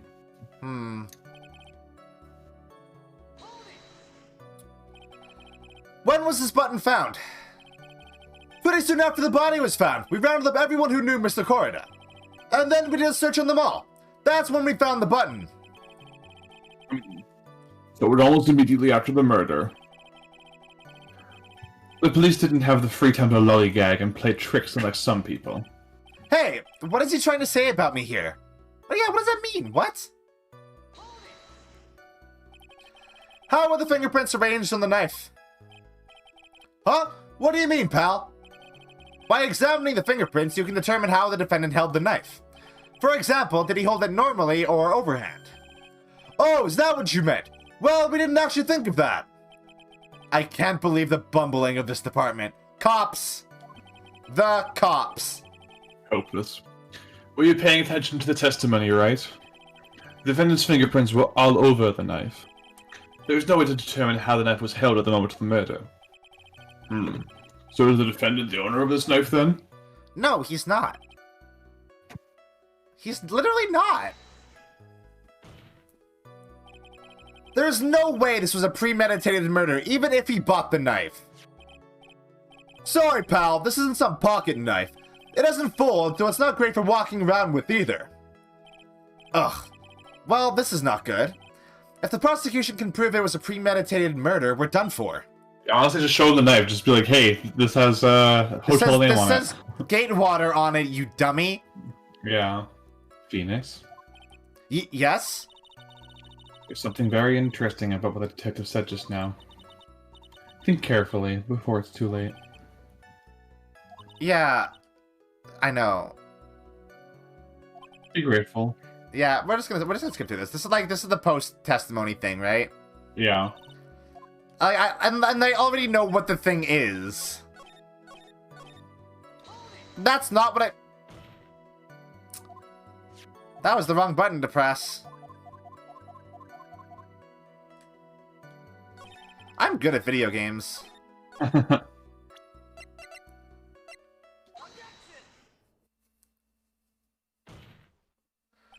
Wait a second. What? So the basis of your argument that this was premeditated murder is simply that my client bought a knife beforehand? That's right, pal. The defendant did not buy this knife. Huh? Take a good look at the handle of this knife and you'll see what I'm talking about. Huh? It has a Gatewater seal next to the handle. Gatewater? I think I've heard that name somewhere before. That's the name of the hotel. The Gatewater Hotel? Uh-oh! The murder knife was actually property of the hotel. Which means this murder was not premeditated.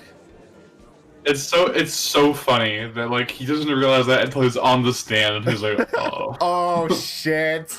My pension. Yes, that is very true. This is a very big...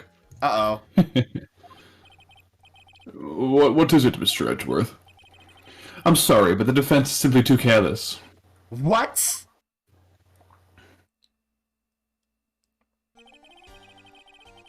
I think whether the crime is premeditated or not has already been determined.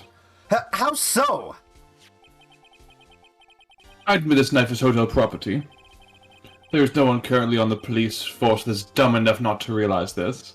They're currently on the police force. Currently. But I didn't know. Oh. Oh, mean to him. The question is,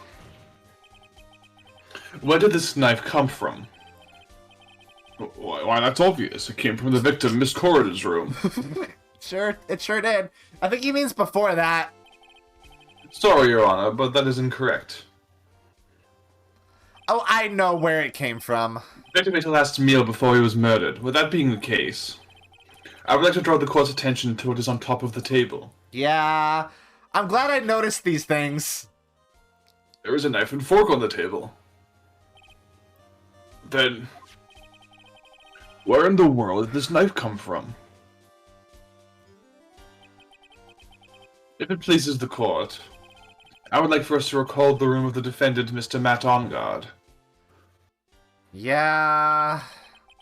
Especially what was on top of his table. There is something missing. Perhaps, is it a single knife? I just want to point out, why would he use a knife when there is a bident and a sword in his room? I guess those would be pretty easily traceable back to him.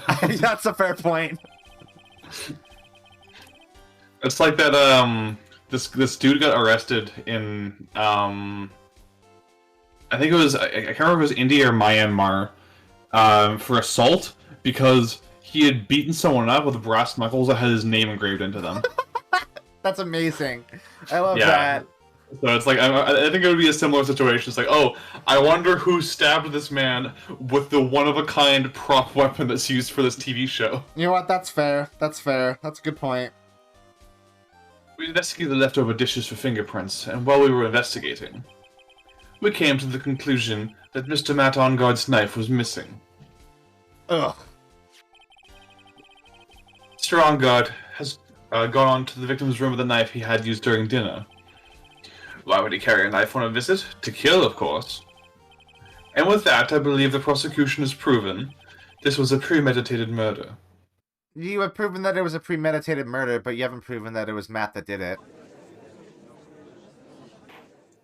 Look at Ezra's friggin' standing pose there. He's got a wagon. It's packing a wagon. He's dragging a wagon. He's a little badonk there. I think it's just the way that his coat flares outwards, but it looks like he's doing like the scoliosis pose. He's fucking double cheeked up.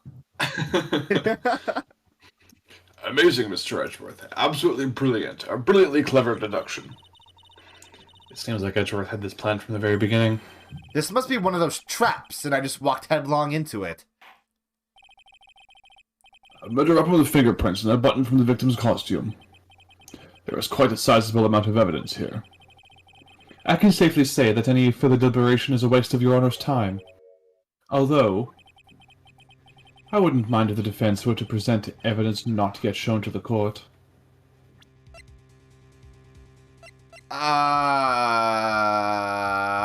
Juice. Juice! Juice. Evidence not yet shown? He means evidence that the court hasn't seen yet. In other words, new evidence. Thanks, Mia! What does the defense have to say about this, Mr. Wright? Well... Phoenix? The judge is favoring the prosecution right now. If we answer something wrong here... That gavel of his will be ringing out to the sound of our defeat. Mr. Wright, you have something important and necessary to present to this court. Yeah, I do, I think, right? It's the And juice. so the juice is proof that there was no struggle. There's one. One piece of evidence that catches my attention. Something that this court has yet to see. Mr. Wright, I will say this one more time. I do not feel this trial needs to continue at all. However, I am giving you one chance, and only one. What the judge is saying, Wright, is don't try pulling one of your usual bluffs here. If I mess this up, it's curtains for us, all of us. It's the entire bar? Yep, instant fail state. Shit.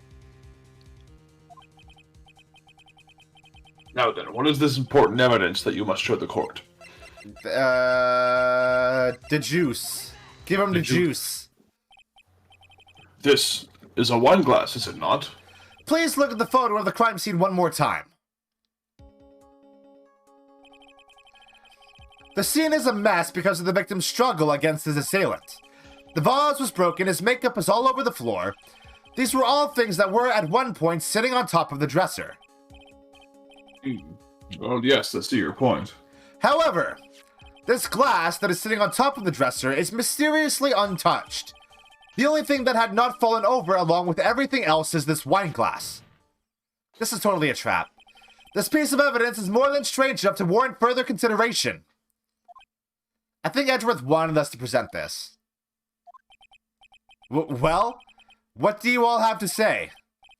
Well, yes, it is a little peculiar. Yes, isn't it? I thought it was. You will stop looking at me with those puppy-dog eyes of yours now. Mr. Edgeworth. What is it, Your Honor? Your opinion. You don't need my opinion. Because there is no special meaning to that glass. What? It's safe to say the glass was set there after the crime took place. By the person who discovered the body, Adrian Andrews, for example. No. Incorrect, actually.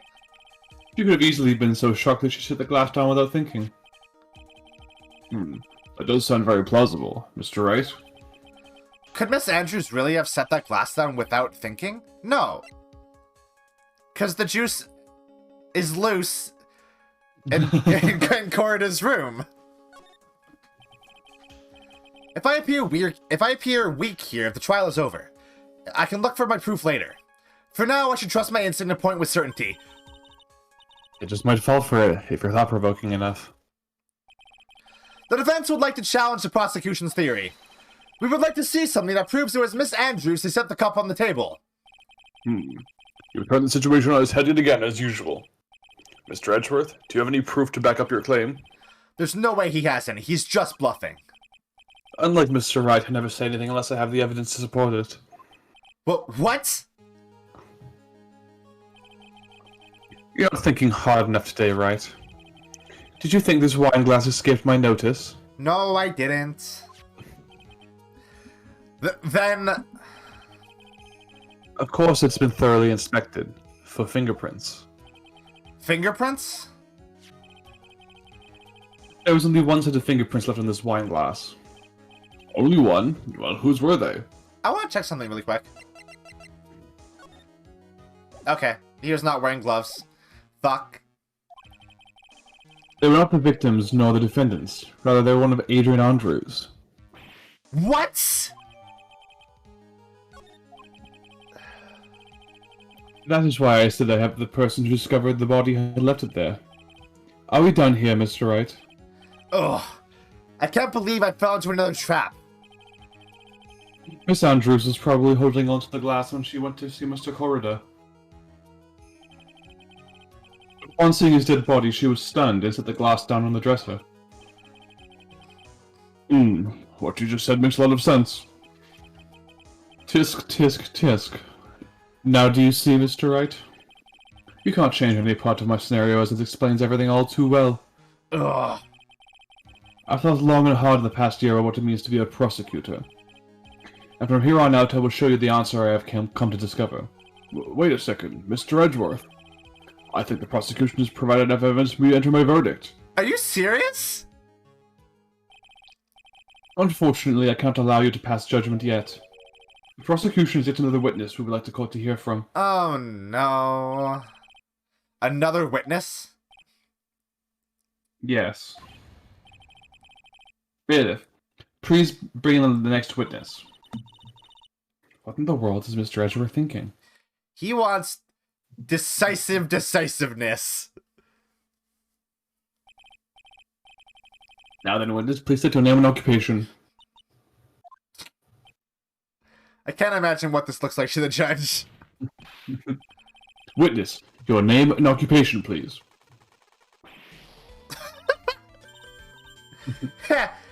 Gotcha!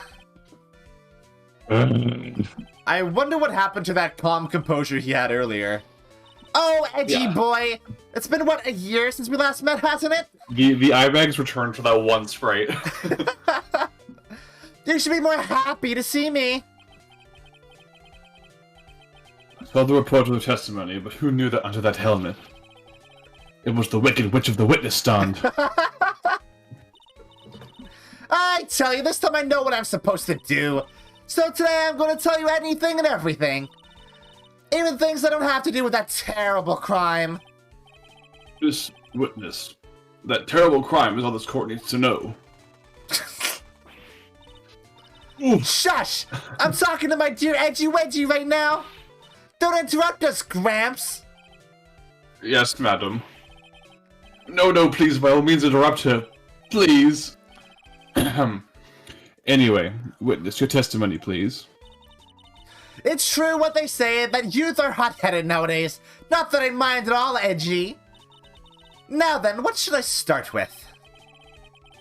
Witness wants security detail at the hotel that led to the murder. Is this correct, Mr. Oldbag? It was a great job being able to see my dearie Juan. It was almost too much for my little heart to handle. You mean you were a fan of the victim? Look, everyone is crazy over that Amgard, saying he's cute in a fresh way or something. But not me, I wouldn't say anything so silly. After all, I had no interest in a little child like him, they were the same age. I'm only interested in the real man, Juan Corrida. But those two were the same age. Anyway, as I was saying, I was pacing in front of his room all night. Very well. Please tell the court where you witnessed that end of the murder. Leave it to me, Edgy Poo. Oh, God. Anyway, after the ceremony... That was a voice crack. Anyway, after the ceremony, I went to pace around in the hallway in front of his room. There was something I was interested in finding out, you know. Well, since I was on the job, I made sure to keep a good eye out the whole time. That's when someone showed up. It was a man coming out of poor Juan's room. It was Amgard, Matt Amgard. He was trying to sneak his way out of Juan's room. Okay, did you see Matt or did you see the Nickel Samurai? Let's see. So Mr. Amgard came into the victim's room. See, it has to be him. He's the murderer. Edgeworth doesn't seem convinced. I see. Well, Mr. Wright, you may begin your cross-examination. Do we have photographic evidence of this? Any evidence at all? Miss Oldbag, what was your post on that night? The lobby. I was supposed to help set up the stage for that trifling show. But I refused to help, I'll have you know. It was for that lead-headed samurai show. I took out a few of the nails.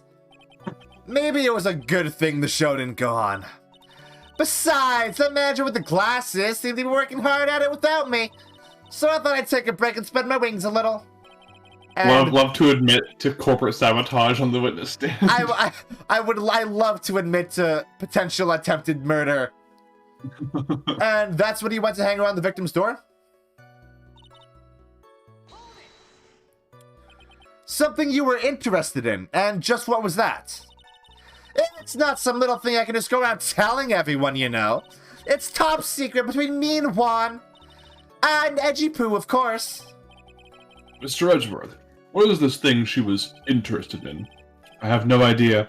I despise gossip, Your Honor. Gossip? But it should prove relevant. Or should it prove relevant, we can always have it appended to a testimony later.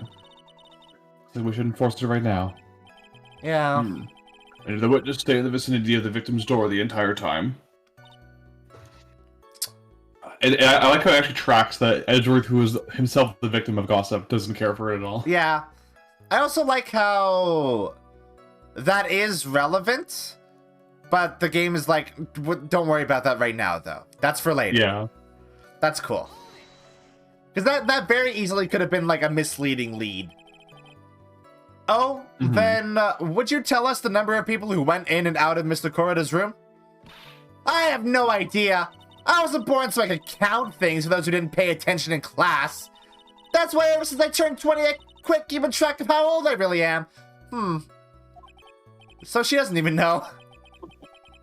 Yes, well, that would explain why your age was not included in the report.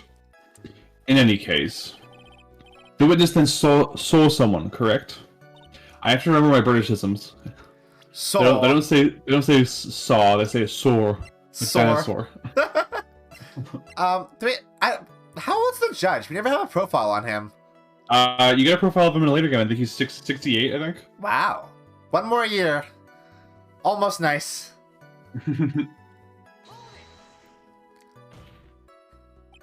Who in the world was that?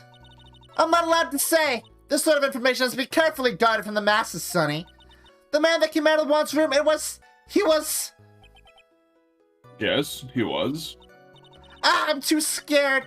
I can't say his name out loud. Oh, what I wouldn't give to have Francisca's whip right about now. Well, I guess I can tell you since he was such a bad boy anyway. Okay, this is the meat of the situation here. You saw my client. Are you sure about that?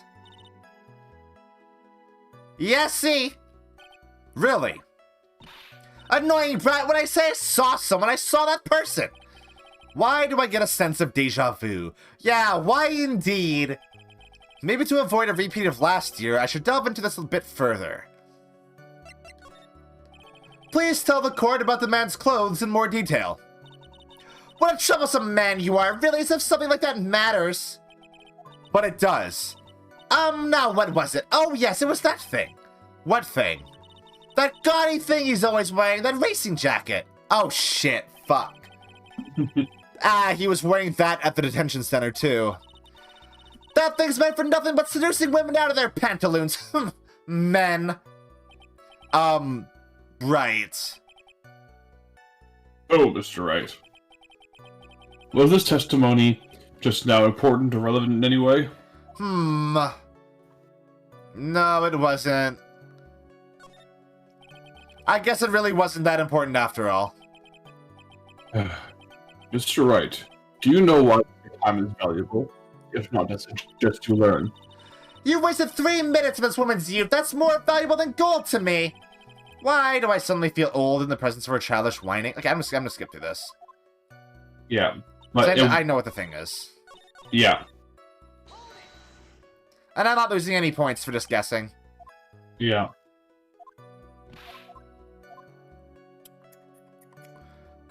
I guess more specifically, I could ask if she saw his face. I mean, not necessarily. You should have gotten something important from the clothes, right? Should I have? You said that he was wearing the racing jacket, right? Yeah. Where was the button found? Oh, fuck. You're right. That was important. I'm just gonna skip through this then. Holy shit. You're right. That actually tripped me up really well.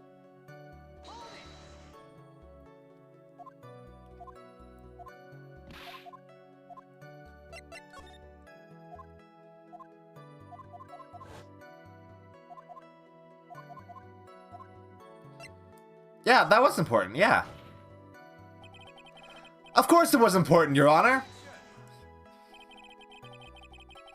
And perhaps you would like to point out what the testimony was important. Don't you see it, Edgeworth? Your Honor, I request what the witness said about the jacket be appended to her testimony. I don't quite see where you're going with this, but alright. Witness, please. Ah, well, I don't like to badmouth anyone without reason, but if I must. Okay, so then I present the button. There we go, we do it. We do it. That one was confusing, actually. I have to pay more attention to everything. But that's hard. Yeah, there's hard one to do. coming up that I do remember being really tricky, so you'll definitely have to pay attention to that one. Okay. Miss Oldbag. What? Don't say my name for no reason. Do you know what this is? Ah! It's button number 2 in the Gem Ninja's costume. Why are they numbered? No, I know she's an obsessed fan. She identified it in a single glance. It's like all the buttons on Darth Vader's costume. Give it here, give it here. If you don't give it to me, I'll punish you with this. Uh-huh. Wow, she really is a diehard fan to want a button covered in blood. But it's Juan's blood, so of course she wants it. She can clone him. Yeah. This button was discovered on Mr. Amgard's body during a full-body search. See? This button proves beyond a shadow of doubt it was that rascal Amgard. It was caught up in the pleats of his Nickel Samurai Hakama pants. See? And Amgard is the Nickel Samurai. Witness. Now, it may just be me, and I do have an active imagination. But just now, didn't you say that the defendant, Matt Amgard, was wearing his usual racing jacket? Ah, I'm so sorry. Sorry that you judge people based on what they wear. If I wore that trendiest dress that made... Oh my god. She goes. Wait, what? What? She's talking about an 8-track? What? Huh? What? Huh? Why is she talking about curling?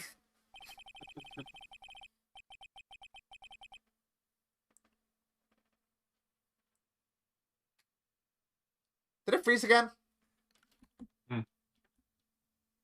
Sorry, 1 second. I took a big drink of water. Oh, okay.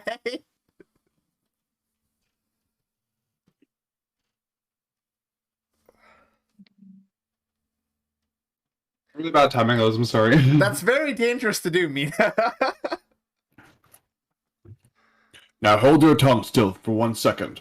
So what you saw in actuality was not Mr. Amgard, the man, but Mr. Amgard, the Nickel Samurai? Wait. What?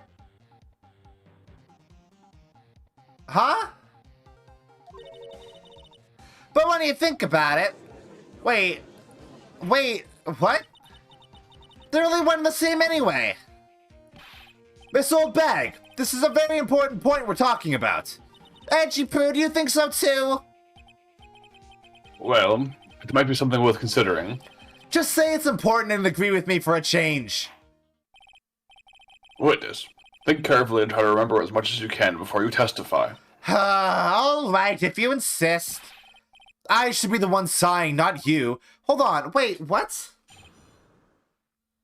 So she said that she saw the racing jacket, right? Yeah. And when we pointed out that the button was in the Hakama, that suddenly implied that she didn't see the racing jacket but saw the costume? That's what the judge just said. Yeah. So then why did she say that she saw the racing jacket? I think she was just trying really hard to, be like, oh, no, it was definitely him. So she lied. Perjury, baby. They can't do that. That's illegal. On guard. Yes, now I remember. It's like that like Club Penguin thing. It's like, you're being murdered. They can do that. That's illegal. Yeah, exactly. The Nickel Samurai. That's right. It was the Nickel Samurai that I saw. Yes, it would have been convenient for him to wear his costume during the murder. He had to go to that post-ceremony stage show right after the crime, you know. We have also... Okay. Didn't we also establish that somebody else was in his costume that night? Like, because he didn't know about, the, press conference, right? And Yeah. they said that somebody else was going to appear, or they said that the Nickel Samurai was going to appear in costume and confess something. What? Wait. Putting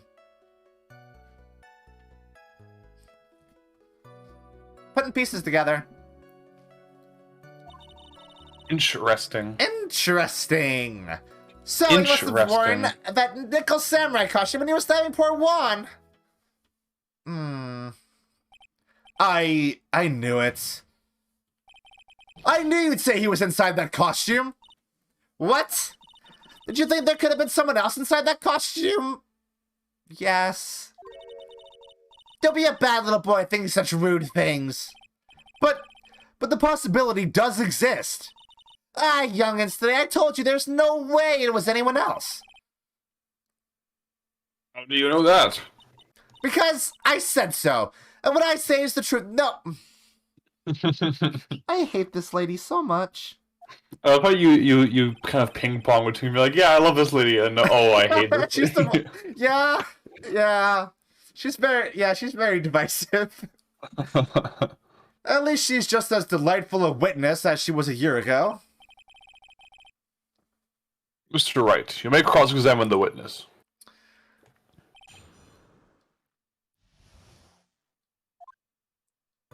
Okay, wait. I'm gonna look this over real quick.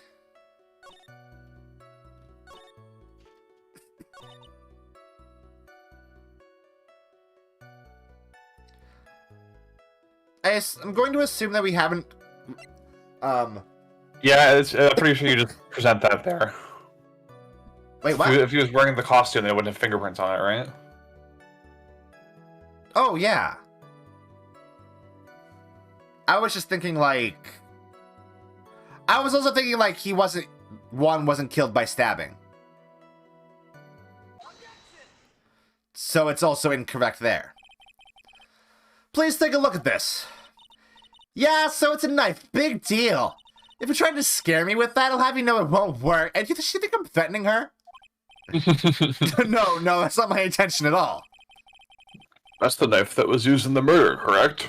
Your Honor, do you know why this piece of evidence is important in this case? You don't even have to ask. It's because the defendant's fingerprints are on it. Is that what you're driving at? That is exactly what I am driving at. What are we driving at? Whose car are we driving? So, I know the counterpoint to this is that it's not actually the murder weapon. If Mr. Amgard was really in the Nickel Samurai costume at the time of the murder, then it's impossible for his fingerprints to have been left on this knife. Actually, he would have wiped all previous fingerprints on this knife right off. Oh, that's right. The Nickel Samurai wears gloves, doesn't he? He probably took his gloves off before he began the stabbing. Why would he do that? And why would he do something like that? To leave his prints on the murder weapon? There's no way he would do something like that. However, there is one possibility. Then let's hear your possibility.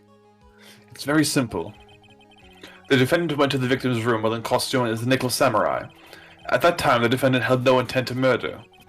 He was probably just going to relax and talk with the victim about the stage show. Which is why he took his gloves off. But the murder still did take place.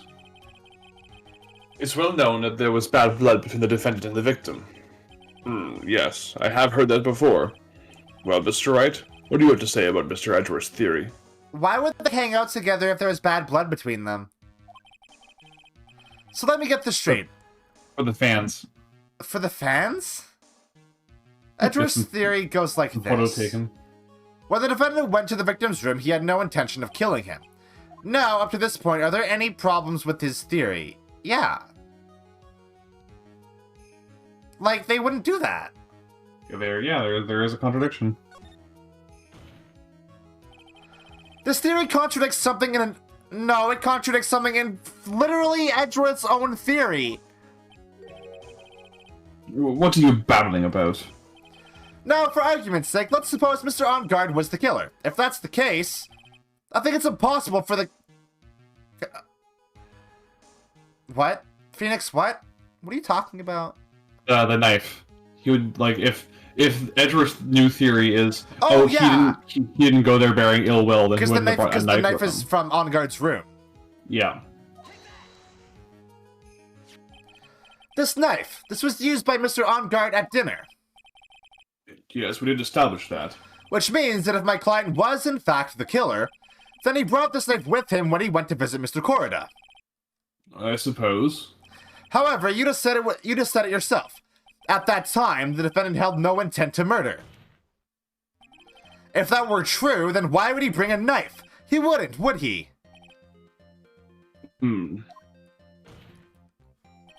Which means, Mr. Edgeworth, your theory was flawed from supposition 1. And one more thing. If the murderer was wearing the costume at the time of the murder, then there should be glove marks left on the knife. Which means the defendant's fingerprints shouldn't be all over it like bees on a hive. Isn't it bees in a hive? I don't think bees go on the hive. No, they go in the hive. And that brings me to my final point. This knife was planted by the real killer to hide their identity and mislead us. Possible. Order. Order, I say. Order in the court. Was this knife really planted by the killer? Why would the murderer do such a thing?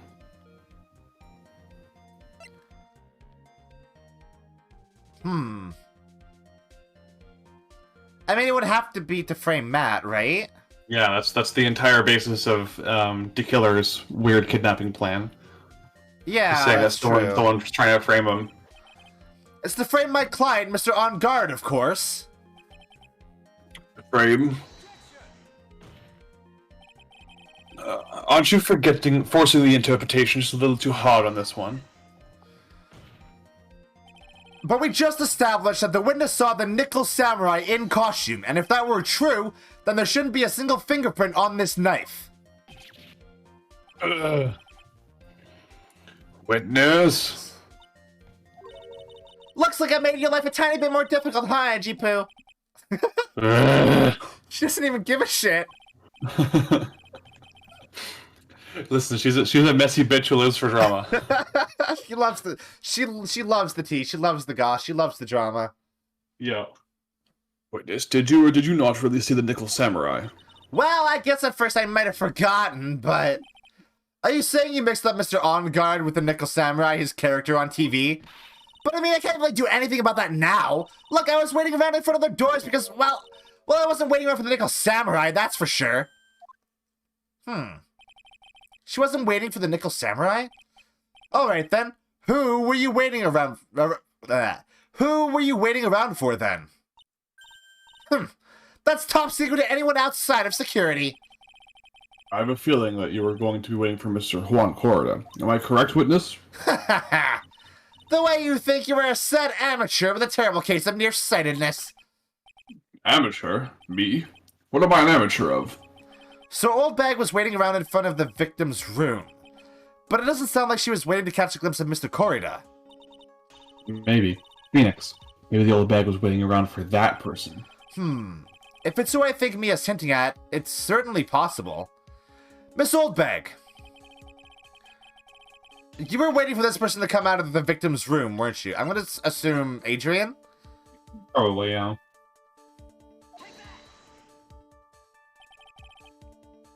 Who is this person? This is Adrian Andrews, Mr. Amgard's manager. But why would the defendant's manager be in the victim's room? It seems that this is the latest rumor in circulation, Your Honor.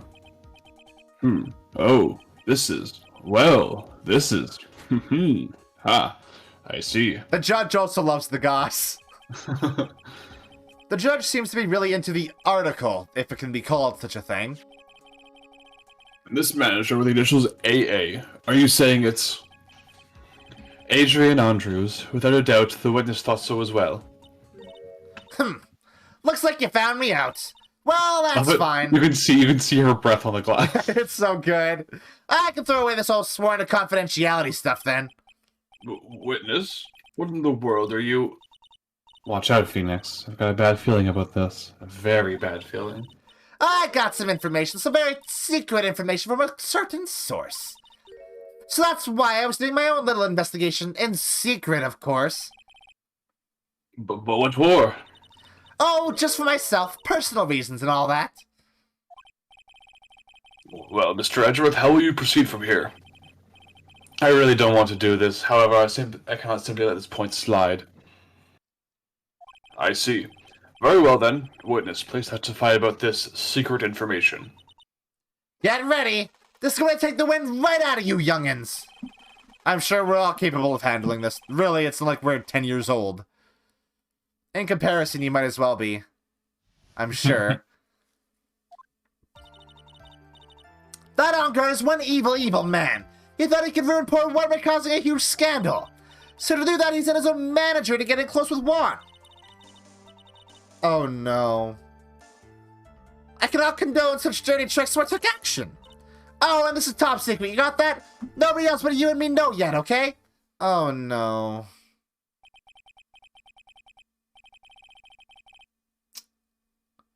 The defendant sent his manager. What a distasteful topic for this court. What? Nobody's above gossip. And isn't there a saying, the truth is never pleasant? Never heard that one before. Mr. Edgeworth, what about this Adrian Andrews person? We had looked into this matter, and found that the truth the article proposes is in fact baseless gossip. Should this be true? This proves the defendant did bear ill will towards the victim. So this means I have to smash this rumor once and for all. Now then, Mr. Wright, you may cross-examine the witness. Be careful. The old bag seems rather excited right now. Oh no. That's right, Amgard is nothing but your average foul-blooded youth. Well, as the old saying goes, you gotta burn old bags to fire. Sure. Time to fire up the afterburners and hit the highway to the danger zone. Wow, that's a lot. That's a lot, Phoenix. That was a lot. I mean... like...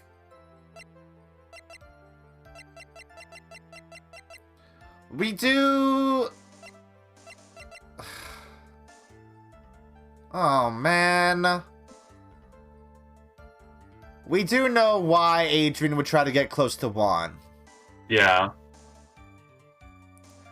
I guess we can divulge that without specifically mentioning her own suicide attempts? Yeah?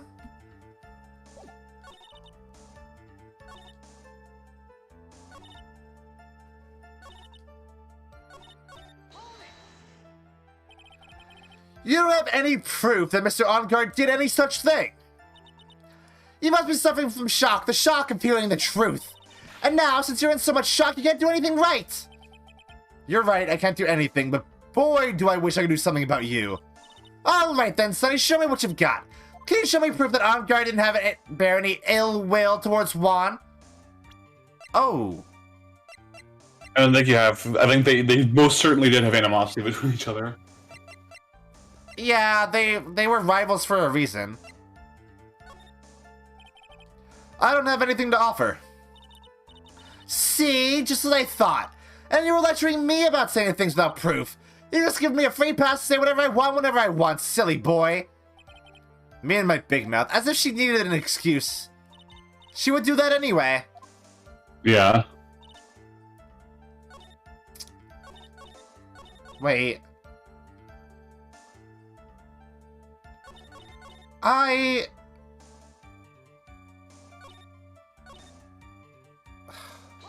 Okay, let's just press it. Let's just press everything then, because, like... a scandal? What do you mean by that? You're a dim-witted one, aren't you? I can't believe you don't know what a scandal is. Honestly, what are they teaching kids in middle school these days? No, I wasn't asking what the word scandal means. Even I know that much. Well, that Amgard thought he could own a monopoly on popularity. Oh, that's nothing, huh?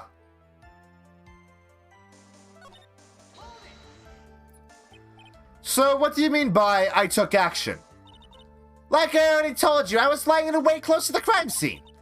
Once that slimy woman came out of Juan's room, I was going to capture her and teach her a good lesson. Something you youngins need. You're going to teach her a good lesson? I was going to make her read the downbeam beams of my ray gun. Like this. No, stop. God damn. The 5G waves. Oh, that's so good. Well, it was too bad the woman didn't come through that door that night. Huh. Wait. Huh? President. No, it's not this. It's, she said that she didn't come through that door that night. Oh, but I guess Miss Oldbag was already down in the lobby by the time the body was discovered. Yeah. So she wouldn't know. Wait! What? I'm a busy woman! Tea time with the kids is over! Secret information that no one else knows yet. If that's true, then how do you know this secret information? Huh? Well, that's because I'm a pro. Yes, that's it.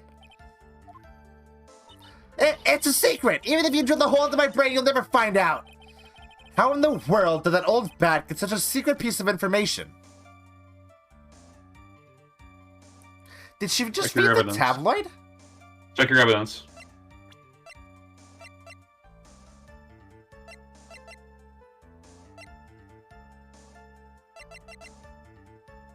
Did she fucking steal the camera?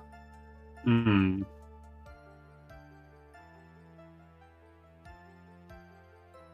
Wait. Is that it? Or perhaps. Oh! She took the camera and saw photos and also the article. Should I? Is that safe? I don't know if that's safe to do. Well, fuck it, let's try it. Yeah, let's give it a go. Let's So- give her a whirl then. So no one else is supposed to know the secret information, correct? If that's true, then why do you know it, Miss Oldbag? Well, why are you looking at me like that? Stop that! Witness! I hate to say, but this is how you came to acquire your secret info, isn't it? Yes! Whew! The investigative photographer, Lana Hart. Oh yes, I remember that mischievous girl. She reported that she had lost a certain note she had written to herself. Oh, yeah. She reported such a thing? On that piece of paper, she had written down some of her outrageous, impressions about the relationship between the victim and Miss Andrews. What? Outrageous ideas, you say? No, I said impressions. Then everything written on this piece of paper is completely meaningless? Ah, that's it. That's the note. No, you see, this is something completely different. This is my team's top secret list of groceries to buy. And you're the one who took Miss Hart's note? I'm a huge fan of Juan's, that's why. That infamous puffy-haired whippersnapper, she's working with an evil Amgard. She said so herself. Amgard, I'm his sidekick. She was so happy, smiling like a silly duck. I was only checking what she had written. Edgy Pooh, you believe me, don't you?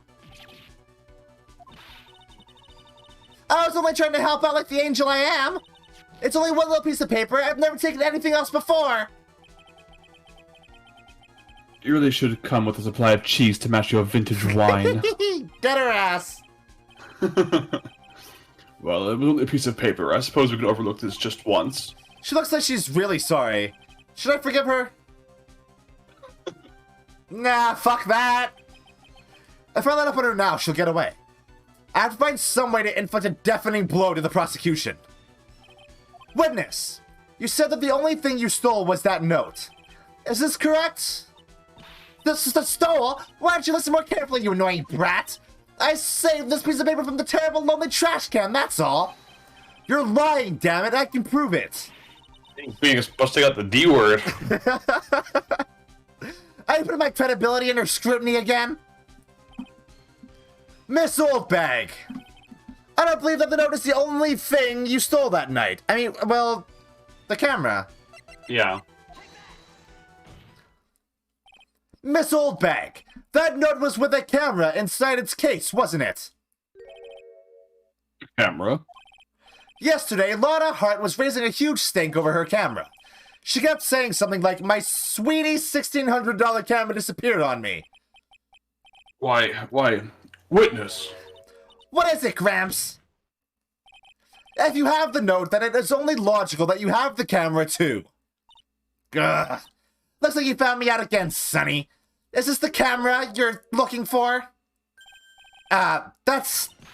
What? She brought it to court that day, too. Why'd she bring it to court? Even though it looked like this, I'm still a person, you know. I still eat meals like you. I fall in love and borrow things from people. I think your definition of borrow was a little off. I saw that woman's business card, and that's what I... Wait, oh no, I accidentally skipped that. Slide bag celebrity photographer extraordinaire. Well, when I saw that, I had to know what sort of picture she had taken. I'm a professional security guard. It's my business to know these things. I almost said bidness. Business. Bailiff. Check this camera's photos. Hurry. We must examine them at once. Old bag is like exhausting to voice. Well, Mr. Edgeworth, what do we have? There's only one photo that seems to be relevant to this case. Please present it to the court. Oh, interesting. What's interesting? Wait. He's not coming out of Juan's room. No, he is. There's the one with flowers all over it. Oh, no, yeah, you're right.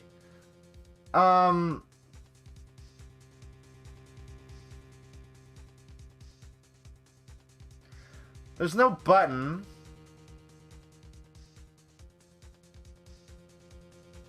No blood. Sorry, I would compare it to the other Nickel Samurai picture you have. Oh, yeah, I can do that, can't I?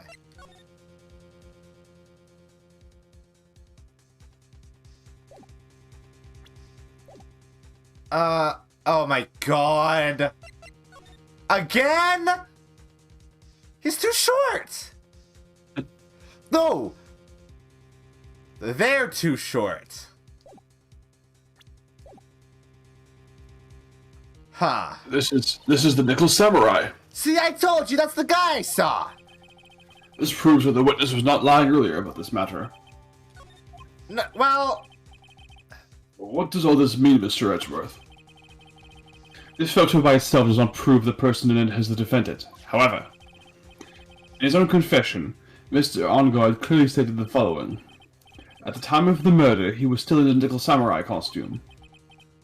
If that's the case, then this Nickel Samurai is... the defendant. Huh. How did it come to this?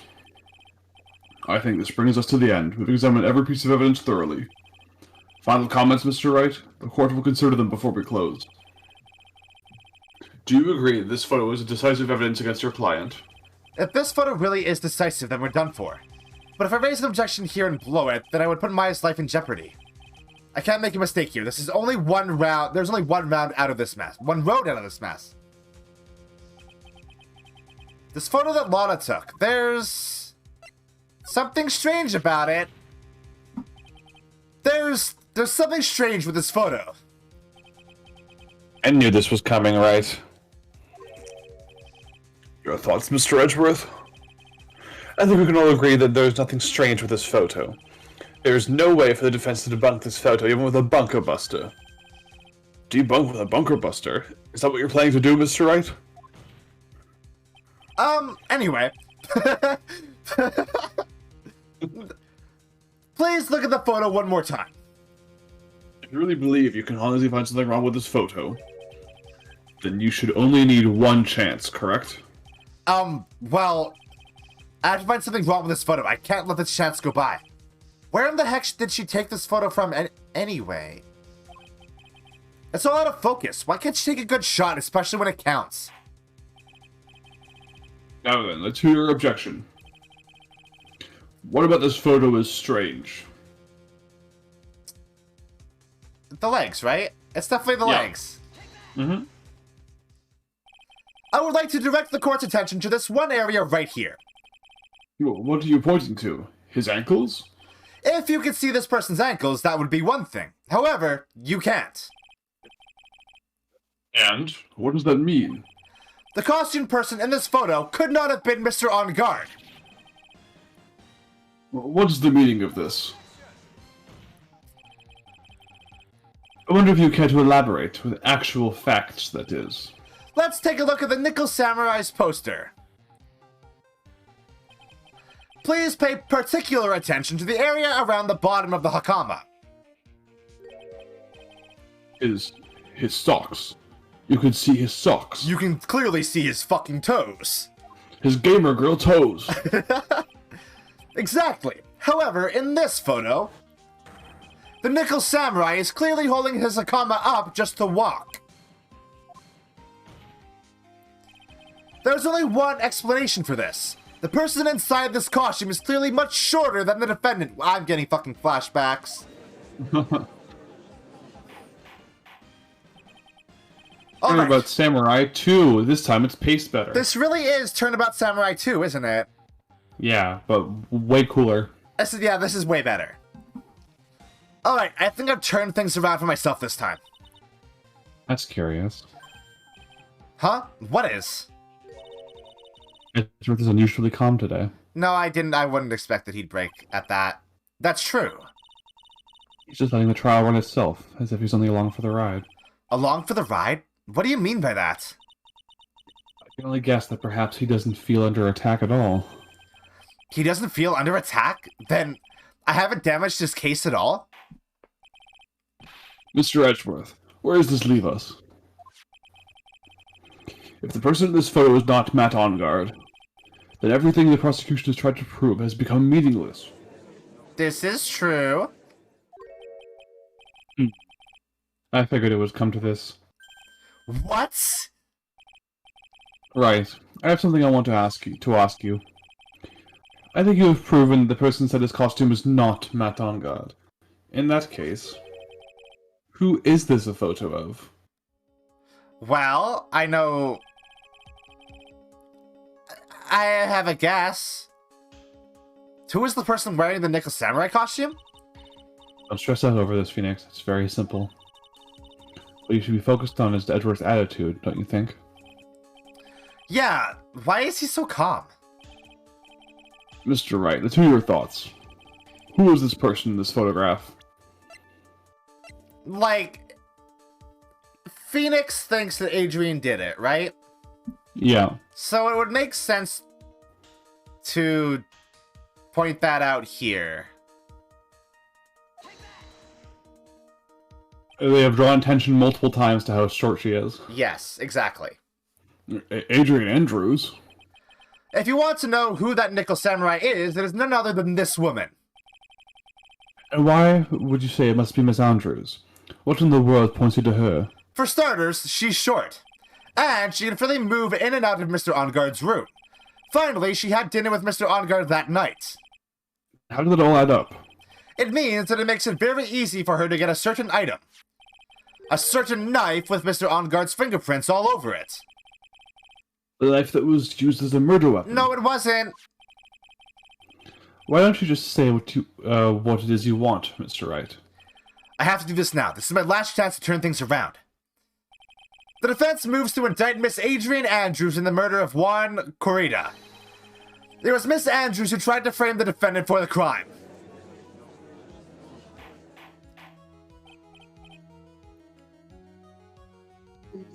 Sorry. Order! Order! Order!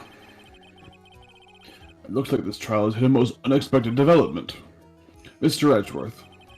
Yes, Your Honor? This court is issuing a subpoena for Miss Adrian Andrews. A verdict cannot be passed without first hearing her testimony. All right, this is it. This is kind of bad for us. Huh? What do you mean? Adrian Andrews is summoned to court as a witness. It means that the trial will go on for another day. Oh, fuck. One more day? Ah!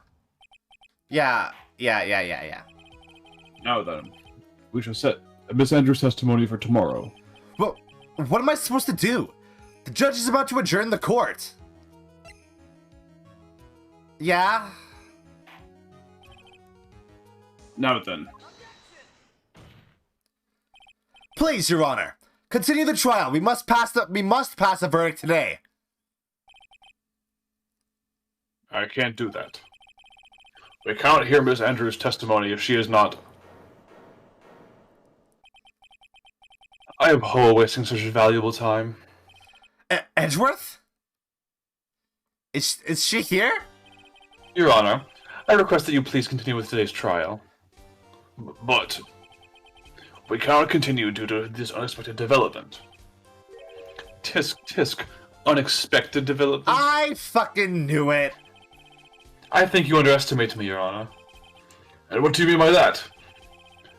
That Mr. Phoenix Wright could slave his way up to subpoenaing Miss Adrian Andrews is all happening according to plan. All according to Keikaku. Keikaku Even if plan. Wright was a bit slow to catch on. What? I love how Edgeworth was like the standard rival in the first game, but he's taken his time skip training to the maximum, and now he's the final boss. Yeah. What is the meaning of your statement, Mr. Edgeworth? Miss Adrian Andrews is currently waiting in the prosecution's lobby. She is the next witness. Everything was planned out in advance by that man? Somehow I knew there was no way Edgeworth would overlook Miss Andrews. Looks like this battle is far from over. Exactly. Well, we will call the next witness. However, before we proceed, we should take a 10-minute recess. Okay, that's fine. Please prepare your witness in that time, Mr. Edgeworth. The court will now take a 10-minute recess. Ooh. Hey, this is a good fucking case. Yeah, it's real freaking rad. That's where we're stopping today, though. So I didn't expect this one to be so dark, actually. Yeah, I tried to warn you. I think you mentioned a few times that it was pretty dark, but I didn't expect like that kind of content in this one. Yeah, I think this is, ironically, despite the fact that there are 2 games in this series that are rated M, I think this is the darkest that it gets. That's wild. Yes. The two that are rated M are like, they're rated M for very specific reasons that the ESRB doesn't like.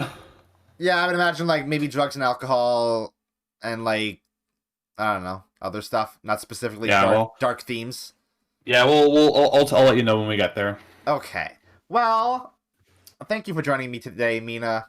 It was a pleasure as always. Thank you so much, everyone, for watching. We'll continue on Wednesday. Tomorrow we're gonna do more 13 Sentinels. I think we might finish it this week. I'm not super sure. It really depends on how quickly I get through the last combat stuff we have and all the story stuff. I imagine I can get through it pretty quickly, though. I don't know. We'll see. Might be a longer stream on Thursday for 13 Sentinels. I don't know. Yeah. I love you all. I hope you all have a wonderful morning, afternoon, or night. And as always, good sleep. Bye, everyone.